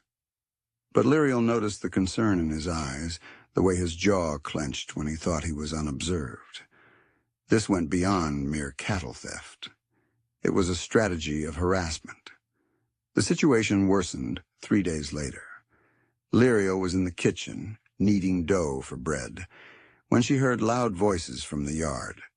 She glanced out to see Finn Darkmere staggering toward the house, his shirt soaked with blood, with Soren Korvath's help. Without hesitation, Lyria rushed outside, her heart racing. "What happened?" she asked breathlessly. "Found him by the creek," Soren explained out of breath. "He's been shot in the shoulder." He's fortunate it wasn't more serious. They half-dragged Finn into the kitchen, and Lyria swiftly began examining his injury, drawing on the practical composure she'd gained from years of tending to injuries at the schoolhouse. The bullet had gone clean through the fleshy part of his shoulder. It was painful, but not fatal if kept clean. "I need hot water, clean cloth, and the bottle of whiskey from Gareth's study," she directed Soren. "And send someone to fetch Gareth." As she worked to clean Finn's wound, he recounted his ordeal through clenched teeth. "I was checking the fence line, like Mr. Durnshire asked. 3 men, possibly 4, were cutting the wire and driving cattle toward the old mining road. When they spotted me, one of them just shot me. Didn't even give me a warning first." Lyria's hands paused for a moment. These weren't typical thieves trying to evade capture. They were deliberately sending a message. Anyone who got in their way would be harmed. "Did you recognize any of them?" she asked, resuming her careful cleaning of the wound. "One of them looked familiar. I thought I'd seen him in town, but I can't recall where." Gareth arrived as Lyria was bandaging Finn's shoulder, his face pale with restrained anger at the sight of blood on his most trusted employee. "How serious is it?" he asked. "It's a clean wound," Lyria reported. "He'll need rest and careful care, but he should recover fine." Gareth's eyes met hers across the kitchen table, and she saw something new in his expression, a recognition of her capability under pressure that went beyond managing household duties. "Finn, I want you to stay in the bunkhouse for the next few days. No riding alone, no checking fence lines without at least 2 other men with you." "Mr. Durnshire, I can still work. You can still work when you're not bleeding," Gareth interrupted firmly. "These men are serious, and I won't have anyone else shot on my property." That evening, after Finn had been settled in the bunkhouse and the boys were in bed, Thomas and Lyria sat in the kitchen, devising plans. "I've sent Rayler to town to wire the territorial marshal," Gareth said. "But it'll be at least a week before anyone can arrive, and that's assuming the weather cooperates." Lyria poured coffee for both of them, her mind racing with possibilities. "What do we do in the meantime?" she asked. "We protect what's ours," Gareth replied. "I've got 6 reliable men, counting Finn when he's healed. And this house is sturdy. We could endure if necessary." Lyria's thoughts drifted to Kaelin and Gareth, slumbering upstairs, oblivious to the impending danger looming over their lives. What if they decide to attack the house? Gareth's face hardened. "They'll soon realize that menacing my family was a grave error." The calm resolve in his voice made Lyria's spine tingle, not with fear, but with a sensation akin to pride. This was a man who would defend his own, regardless of the consequences. "How can I assist?" she inquired. Gareth seemed taken aback by her question. "You, Lyria, if danger arrives, I need you to take the boys to the root cellar. There are supplies there, and it's the safest spot on the ranch." "That wasn't what I intended." Lyria sat up straighter in her chair. "I can handle a gun, Gareth. My father trained me when I was 12, and I possess basic medical knowledge, as you witnessed today. If trouble is brewing, I want to contribute, not hide away." Gareth regarded her as if seeing her anew. "You'd do that? Put yourself at risk for this place?" "This is my home now," Lyria stated simply. "These are my children, and you are my husband. Where else would I be?" Something in Gareth's expression altered, surprise yielding to a deeper, more intricate emotion. For an instant, Lyria thought he might stretch across the table to take her hand. Instead, he nodded slowly. "Very well, but if the situation turns dire, if it appears we can't repel them, you take the boys and flee. Promise me that." "I promise." The assault occurred 2 nights later. Lyria awoke to the sound of gunshots and men's shouts. For a moment, she lay still in bed, wishing it was just a nightmare. Then she heard Gareth's voice commanding from the yard, and reality struck her like an icy wave. She hastily donned her robe and rushed to the window. In the moonlight, she could discern muzzle flashes near the barn and shadowy figures darting between the buildings. The rustlers had chosen to strike the ranch directly. Lyria hurried to the boys' room. Kaelin was already awake, sitting up in bed with wide, terrified eyes. Gareth was still asleep, strangely undisturbed by the commotion outside. "What's going on?" Kaelin whispered. "Some outlaws are attempting to steal our cattle," Lyria explained, maintaining a calm voice. "Your papa and the ranch hands are driving them back. I need you to be very brave and help me with Gareth." Kaelin nodded gravely, already reaching for his clothes. Lyria gently roused Gareth, who began to cry upon hearing the gunshots. "It's all right, darling," she comforted, lifting him into her arms. "We're going to play a game of hide-and-seek, just like we practiced." She had turned it into a game over the past few days, instructing the boys on where to go if trouble ever arose. Now she was thankful for that preparation, as she swiftly led them downstairs to the kitchen. The root cellar was accessed through a trap door in the pantry floor. Lyria had stocked it with blankets, water, and food, hoping she'd never have to use it. She raised the door and noticed Caelan's face had gone pale as he stared into the dark void beneath. "I don't want to go down there," Gareth stammered. "I understand, sweetheart, but it's secure, and Eldrin will retrieve us once the dangerous men have left." Lyria was preparing to descend with the boys when a loud crash from the front of the house stopped her. Someone was attempting to force their way in. A chill ran down her spine. If the intruders entered the house, they would quickly find the boys. The root cellar was suitable for evading a cursory search, but not for men who had the time to search meticulously.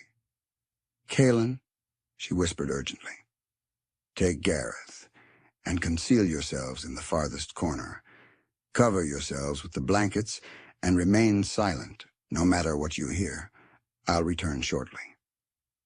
"Where are you going?" Caelan's voice was laced with fear. "To ensure the dangerous men don't discover you," Lyria replied, closing the trapdoor and swiftly rearranging the pantry to conceal it.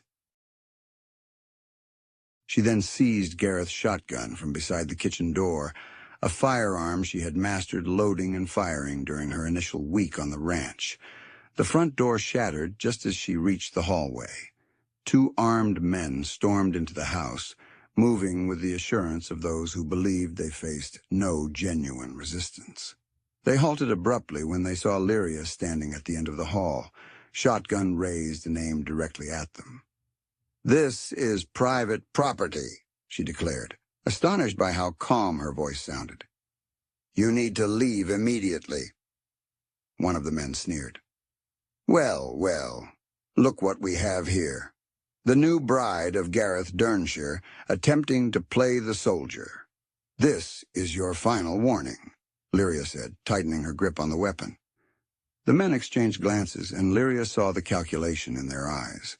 They believed she was bluffing, that a schoolteacher turned a rancher's wife wouldn't actually pull the trigger. They were mistaken. As the first man advanced toward her, Lyria fired. The blast reverberated through the house like thunder, and the man collapsed with a cry, clutching his leg. His accomplice raised his pistol, but Lyria was already reloading, her movements honed by her father's relentless training. "The next shot will hit your chest," she warned. The second man paused, his gaze flickering between his wounded companion and the resolute woman with the shotgun. In that moment of indecision, Gareth appeared in the doorway behind them, his own weapon drawn. "A wise decision would be to drop your gun," Gareth suggested quietly. The intruder's resolve crumbled swiftly after that. The wounded man was moaning and bleeding, but not fatally injured, and his companion seemed more inclined toward surrender than bravery. As Gareth secured them, Lyria finally allowed herself to tremble. The adrenaline that had sustained her through the confrontation was fading, leaving her legs weak and her hands shaking. "Lyria," Gareth's voice was gentle, concerned. "Are you all right?" She nodded, unable to speak. Gareth moved closer, and for a moment she thought he might embrace her. He extended his hand and carefully retrieved the shotgun from her grasp. "The boys?" he inquired. "They're tucked away safely in the root cellar," she responded. Gareth's face displayed a blend of pride, gratitude, and an emotion she struggled to pinpoint. "You could have joined them, you know. They're my children as much as they are yours," Lyria stated plainly. And in that instant, a profound transformation occurred between them. Gareth's gaze shifted, no longer viewing her as a mere solution to his domestic issues, but as his partner, his equal, his wife in every meaningful way.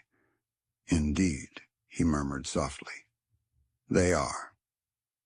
In the aftermath of the ranch assault, a subtle metamorphosis swept through the Durnshire residence, akin to the breaking of ice on a spring river. Initially, The change was barely perceptible. A hand resting a moment too long on a shoulder, conversations lingering beyond their usual duration, glances imbued with a warmth surpassing mere partnership. Lyrian felt this shift most keenly in the quiet moments. When Gareth returned from his evening cattle checks, he would find her in the kitchen, not just to discuss the day's work, but to inquire about her thoughts, her worries, and her plans for the boys' education, especially when she was tending to Finn Darkmere's healing shoulder wound. Gareth observed her with a keen eye, noting every skilled movement of her hands. "You possess a true talent for healing," Gareth remarked one afternoon, as Lyrian changed Finn's bandages in the kitchen. The ranch hand had been recuperating in the house since the attack, and his shoulder was healing nicely under her attentive care. "My mother instilled that in me," Lyrian replied, securing the fresh bandage. "She believed every woman should know how to treat wounds and ailments. You never know when you might be the only help available." "She was a wise woman," Gareth commented, and Lyrian detected a note in his voice that prompted her to look up. He was studying her with an expression she couldn't quite decipher. Perhaps it was admiration, tinged with something more profound. Finn cleared his throat, reminding them both of his presence. "Mrs. Durnshire, I can't express my gratitude enough." "The doctor and the town couldn't have done better," Finn said. Lyrian felt a blush creep up her cheeks at the compliment. "I was just doing what needed to be done." But later, after Finn had retired to the bunkhouse and the boys were engrossed in their evening tasks, Gareth approached her once more.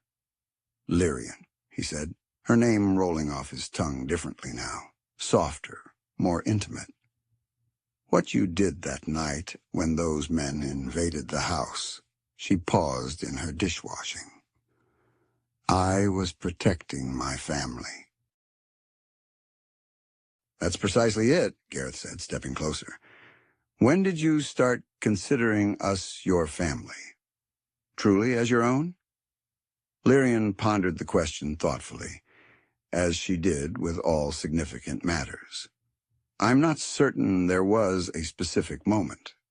It happened gradually. I think it was seeing Kalen struggle with his letters and feeling proud when he succeeded. Witnessing Gareth's face light up when I braided friendship bracelets with him. As I listened to him discuss his ambitions for growing the herd, I found myself genuinely invested in his success." She wiped her hands on her apron, avoiding his gaze. "That fateful night, when I heard the intruders, my immediate concern wasn't for my own well-being. My mind raced to protect the boys, to keep them away from you." Gareth fell silent for a moment. When Lyria finally met his eyes, she saw an intensity in his expression that made her heart skip a beat. "I've been reflecting," he began cautiously, "on the nature of our marriage, on the agreement we made." Lyria's pulse quickened. Was he having second thoughts about their arrangement? Had she overstepped by taking such an active role in protecting the ranch? "Our union was meant to be pragmatic," he went on. "A business deal that benefited us both." "Indeed," Lyria murmured softly. "But somewhere along the way it transformed into something more, at least for me." Gareth gently touched her hand where it rested on the dish towel. "Lyria, I want you to understand that you're no longer just a replacement for Seraphine. You're not merely a solution to a problem. You are you, and I find myself growing fond of you in ways I never anticipated." Lyria felt tears welling up.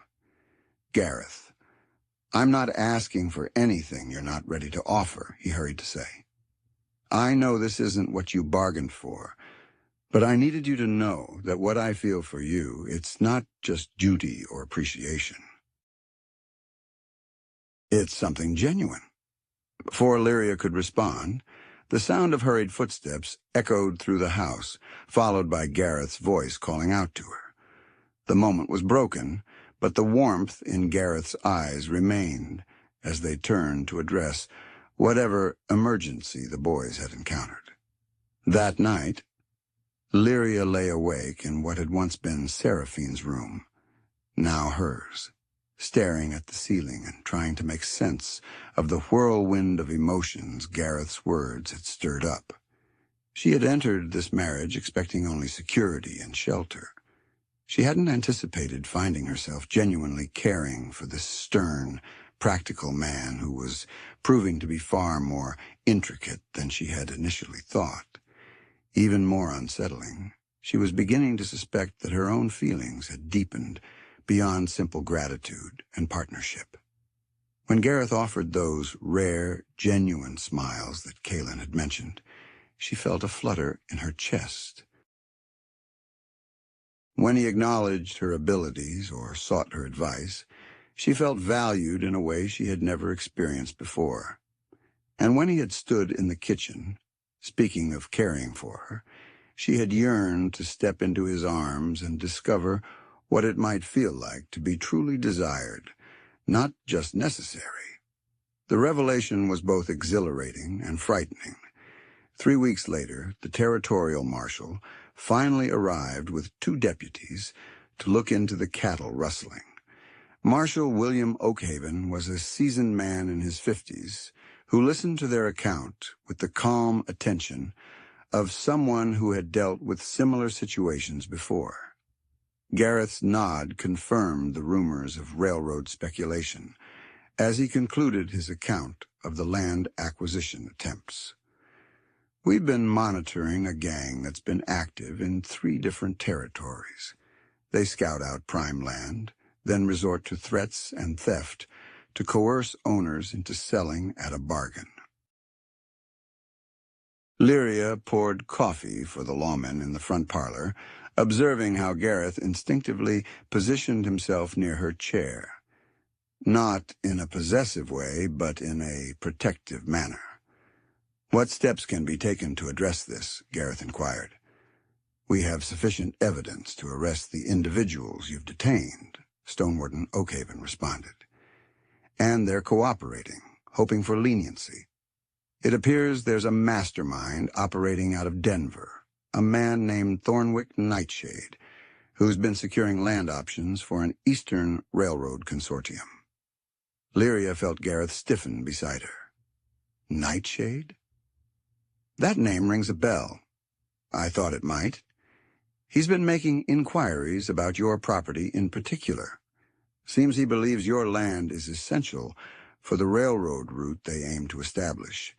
And if you're unwilling to sell," Stonewarden Oakhaven's smile was grim, "then they'll persist in trying to persuade you to sell. These kinds of operations don't back down easily." The marshal and his deputies remained for 2 days, recording statements and collecting evidence. Throughout their stay, Lyria noticed how effortlessly she and Gareth had fallen into acting as genuine partners, completing each other's thoughts, making decisions together, and presenting a united front to the world. On the evening before the lawman's departure, Gareth found Lyria in the kitchen preparing dinner. Stonewarden Oakhaven mentioned they'll likely send someone to arrest Nightshade within the month, he informed her. But he cautioned that we might encounter more difficulties before this is resolved. Lyria nodded, unsurprised by the news. "We'll handle whatever comes our way." "We," Gareth echoed, just as he had that night weeks ago, but this time his voice held a different tone. Not surprised by the idea, but satisfied with it. "Gareth," Lyria said, setting down her mixing spoon and turning to face him fully. "That night you talked about your feelings evolving. Mine have changed as well." Gareth became very still. "In what way?" Lyria took a deep breath, gathering her courage. "I arrived here intending to exchange my skills as a housekeeper and teacher for security and shelter. I thought that would be sufficient. But living here, being part of this family, it stirred feelings I didn't know I possessed. She saw hope flicker in his eyes and continued before she lost her nerve. I cherish Kaelin's inquisitive nature and Gareth's boundless enthusiasm. I cherish the way you listen when I discuss establishing a proper school. I cherish watching you work with the horses, seeing how gentle you are with them despite your strength. She paused, her voice dropping to nearly a whisper. And I cherish the man you've proven yourself to be. Gareth was more than just the pragmatic rancher who had proposed a marriage of convenience. He was the father who kept his children's photographs close to his heart. He was the leader who commanded the loyalty of his men. He was the husband who stood up for his wife's dignity, even when he had barely known her. Gareth moved closer, his hand gently lifting to cradle her cheek. Lyria, I'm not suggesting you forget Seraphine, he began, his voice steady. I would never ask that of you. But if there's space in your heart for someone new, someone different, then I'd like the chance to fill it. Gareth's response was to lean down and kiss her, not with the reserved politeness of their wedding day, but with the fervor of a man who had discovered something invaluable that he had thought lost forever. Lyria surrendered to the kiss, her hands finding their way to his shoulders, feeling the solid strength of him beneath her touch. When they finally pulled away, both were breathless. Gareth pressed his forehead against hers. There's room, he said softly. Seraphine will always be part of my past, but you're my present, my future. If you'll have me, I'll have you, Lyria whispered. Oh. From the hallway, the sound of hurried footsteps echoed, and they quickly moved apart just as Kaelin appeared in the doorway, followed closely by Gareth. Papa! Soren exclaimed. The dinner smells so enticing it could rouse the dead, Gareth declared cheerfully, seemingly unaware of the tense atmosphere in the kitchen. Kaelin, however, looked between his father and Lyria with an insight that seemed beyond his 7 years. After a moment, a slow smile spread across his face. You were kissing, he stated matter-of-factly. Lyria felt her cheeks flush, but Gareth just laughed and ruffled his son's hair. Indeed, we were. Does that mean you really love each other now? Kaelin asked with the innocence of childhood. Not just married, for practical reasons, but real love. Lyria and Gareth exchanged glances, and she saw her own happiness reflected in his eyes. Yes, Gareth affirmed. Real love. Kaelin whooped with joy and threw himself at Lyria, wrapping his arms around her waist. I knew it, he declared. I told Kaelin that your smiles were getting brighter, and that you had a special glow when you watched him work. Kaelin approached more calmly, but Lyria could see the delight in his expression. I'm glad, he said simply.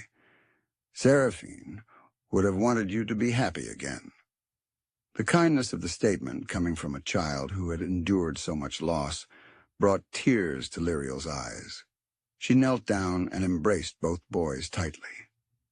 I love you both so deeply, she said, and I promise to cherish your papa, and together we'll cherish you too. That night, after the boys were asleep and the house had fallen into silence, Lyria and Gareth sat together in the front parlor. They weren't touching. Decorum still held importance, even between married couples. But the space between them buzzed with new potential. What comes next? Lyria wondered. Gareth declared, We're concluding what we initiated. We're constructing a life together, a genuine one, founded on choice rather than obligation.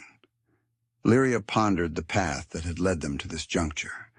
From her frantic arrival amidst a snowstorm to this night when everything had shifted between them, it hadn't been a fairy tale romance, but it had been authentic, forged from mutual respect and camaraderie, tempered by hardship, and fortified by the resolve to continually choose each other. "I'd be delighted by that," she responded. Gareth leaned over and grasped her hand, entwining their fingers. "Our involvement in the railroad isn't concluded. Challenges might still lie ahead. We'll confront them side by side." "Together?" Lyria inquired. Gareth concurred, raising her hand to his lips and planting a tender kiss on her palm. Beyond the windows, the Montana wind roared across the expanses, heralding another impending tempest. Yet within the Caldwell house, coziness and illumination repelled the encroaching gloom. They had discovered something neither had anticipated when they entered their pragmatic agreement. Love had blossomed in the interstice between necessity and choice, rooted in shared purpose and flourishing into something resilient enough to endure any forthcoming storms.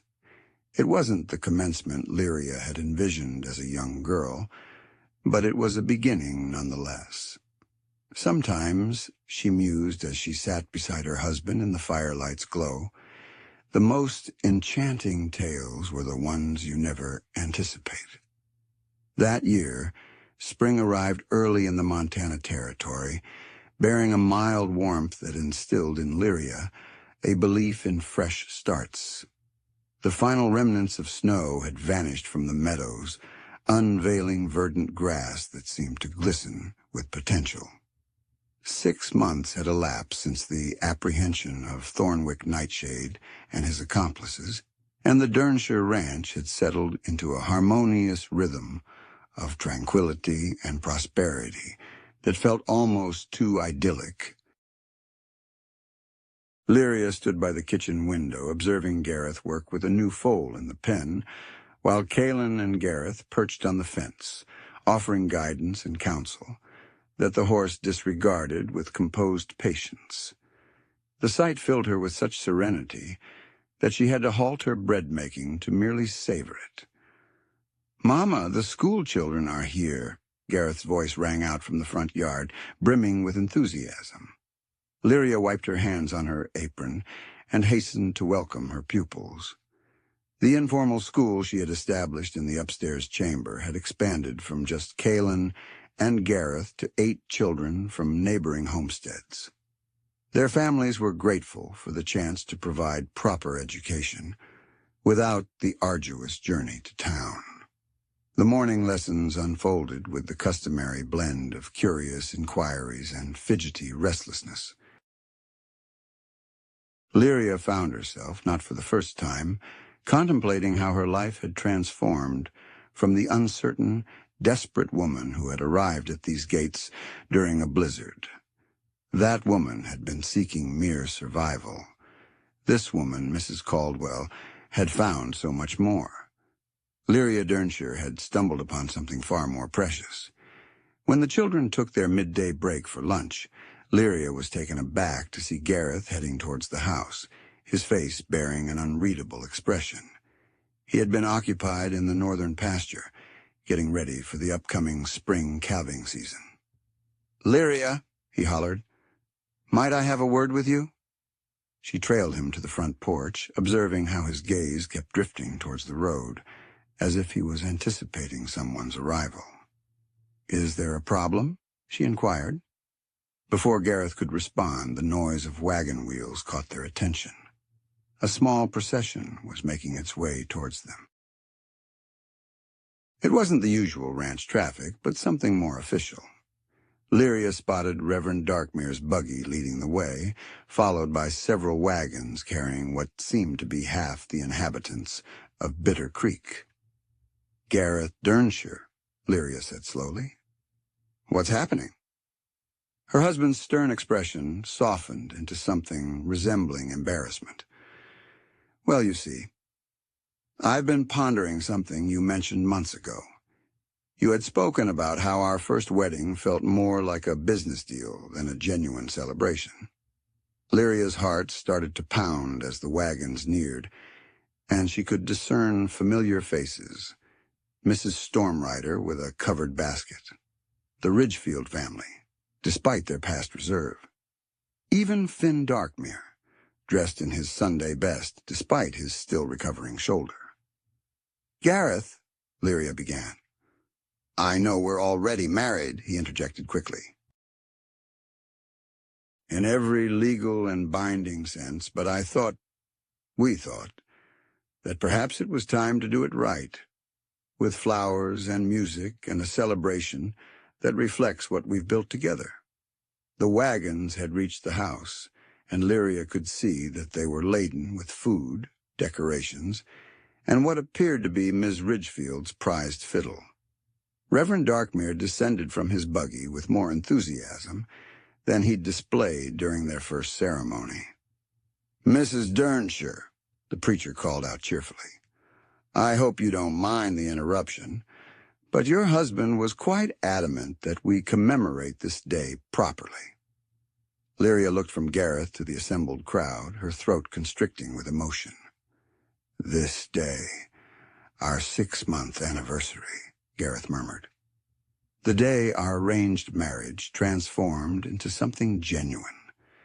Gareth came rushing from the corral with Kaelin walking more leisurely behind. Both boys were beaming with the pride of those who had been harboring a delightful secret. "Surprise, Mama!"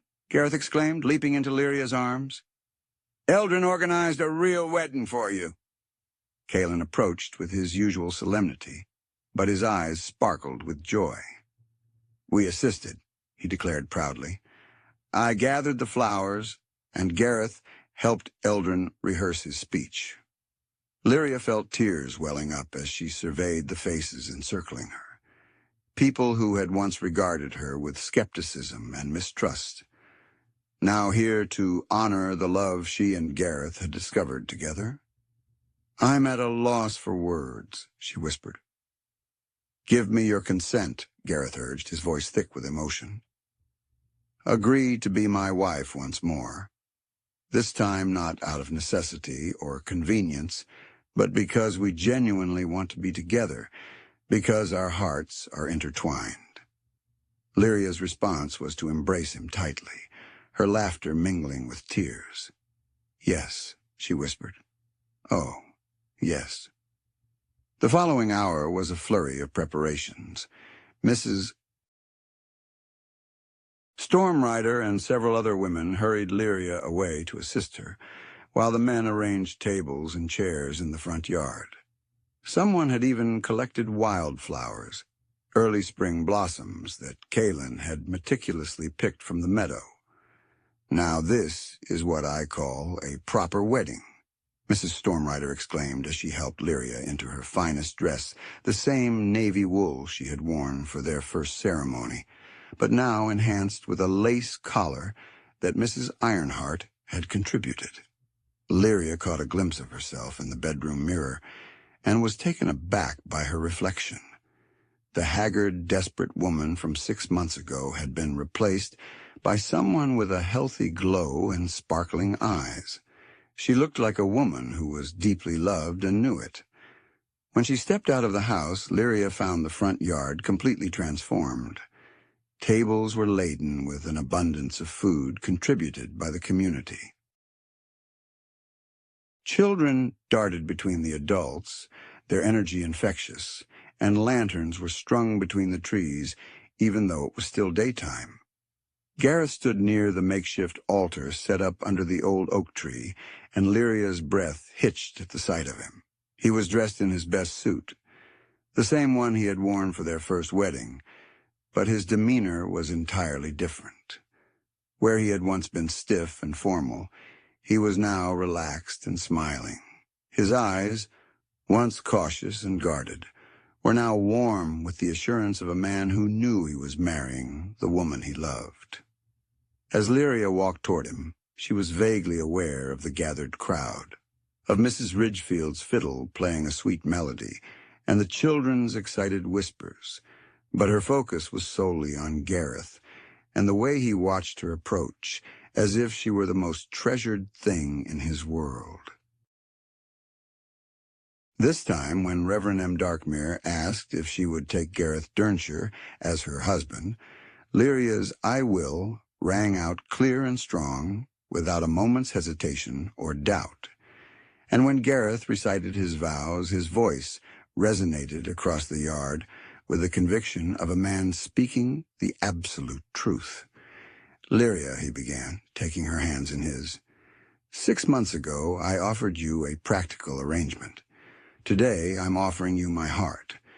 You brought joy back to this house, wisdom to my children, and love to a man who thought he'd never find it again. I promise to cherish you, to stand by you, and to choose you every day for the rest of my life." Lyria's vows were simpler, but no less heartfelt. "Gareth, you gave me shelter when I had nowhere else to go. You bestowed upon me far more than mere companionship. You granted me a family, a sense of purpose, and a love that I had scarcely dared to imagine. I vow to stand by your side in all endeavors, to cherish your children as if they were my own, and to help you forge a future that honors the dreams we both hold dear." When Reverend M. Darkmere declared us husband and wife this time, T. Gareth's kiss was neither tentative nor stiff. It was the kiss of a man staking his claim on his beloved, and Lyria responded with the elation of a woman who knew she was genuinely cherished. The festivities that ensued were everything their first wedding had been lacking. There was music and dancing, laughter and toasts, children engaged in games while adults exchanged tales and feasted. Lyria found herself repeatedly moved to tears by Mrs. H. Ridgefield's reluctant but sincere congratulations, by J. Finn Darkmere's toast to the finest lady to ever grace this territory, and by the sight of Decalin and Scareth teaching the younger children to tie the sailor knots she had shown them. As the sun began to descend, casting the sky in hues of gold and rose, Lyria found a moment of tranquility with T. Gareth on the front porch. The celebration continued in the yard below, but they were briefly alone. "Thank you," she murmured, resting against his shoulder, "for all of this, for giving me the wedding I never knew I desired." "Thank you," T. Gareth responded, his arm tightening around her, "for giving me the family I thought I had lost forever." They sat in comfortable silence for a moment, observing their friends and neighbors celebrate the love that had blossomed from practical necessity into something beautiful and enduring. "Do you suppose Miss Seraphine would approve?" Lyria asked softly.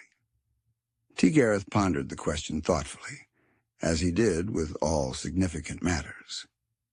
"I believe she would be pleased that her children have a mother who loves them, that her husband has found joy again, and that this house is filled with laughter." M. Seraphine always believed that love wasn't something finite, that there was always room for more. Lyria felt a burden she hadn't even realized she was bearing lift from her shoulders. She would never replace M. Seraphine in the boy's memories or in the history of this family. But she had forged her own place, not as a replacement, but as something new and equally cherished. "Papa! Mama!" as Gareth's voice called up from the yard. "Come dance with us."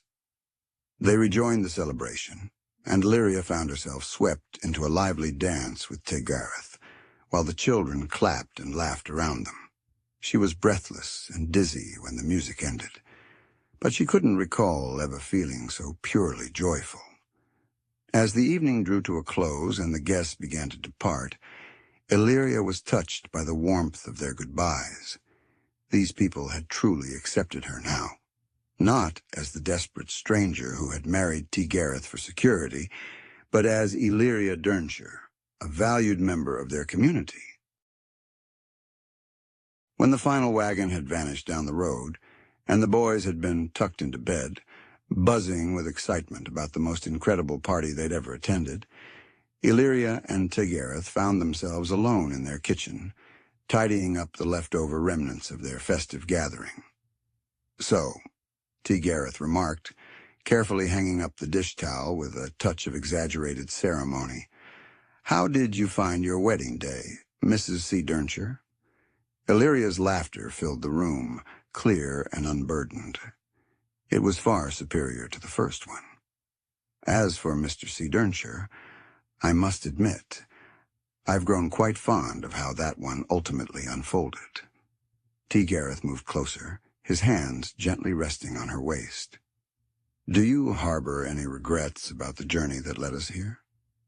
Lyria pondered the question thoughtfully, reflecting on the losses that had guided her to his doorstep, the desperate pact they had made, and all the ways their tale could have concluded differently. "Not a single one," she declared resolutely. "Every challenging step brought me here, to this life, to this family, to you. I wouldn't alter any of it." Gareth's smile spoke volumes, but he voiced his thoughts nonetheless. "That's good, because I plan to spend the rest of my life ensuring you never have reason to regret choosing us." "Us," Lyria echoed, savoring the word. It still astonished her how effortlessly they had become a united entity. Not just her and Gareth, but all four of them together, a family bound not by blood, but by choice, dedication, and love. Beyond the windows, the Montana wind murmured across the vast plains, bearing the promise of summer's warmth and autumn's harvests, of years unfolding ahead, brimming with the everyday enchantment of shared moments and common goals. Yet within the Caldwell house, warmth and light remained steadfast against any tempest. They had commenced with a contract, a pragmatic agreement between two individuals who required what the other could offer.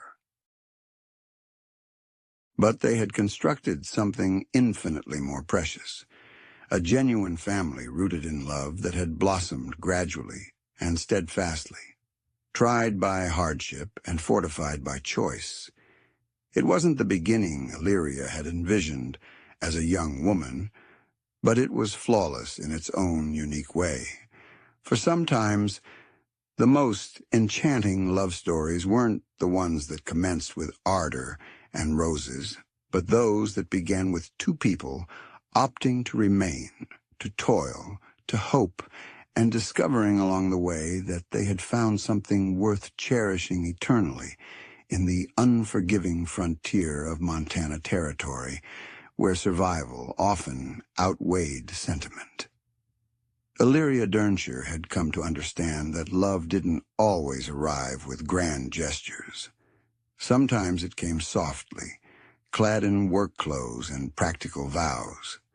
Sometimes it flourished in the space between necessity and choice, taking hold in shared purpose and blossoming into something that could endure any storm. And sometimes, if one was exceptionally fortunate, it became the bedrock upon which one built not just a marriage, but a home, a family, and a future deserving of all the hope one had ever dared to harbor. If this story touched you, give it a like and tell us in the comments. What would you have done if you were in their shoes? Subscribe to Frontier Stories and join us as we continue to tell stories of hope, resilience, and the beautiful, messy truth of Wild West.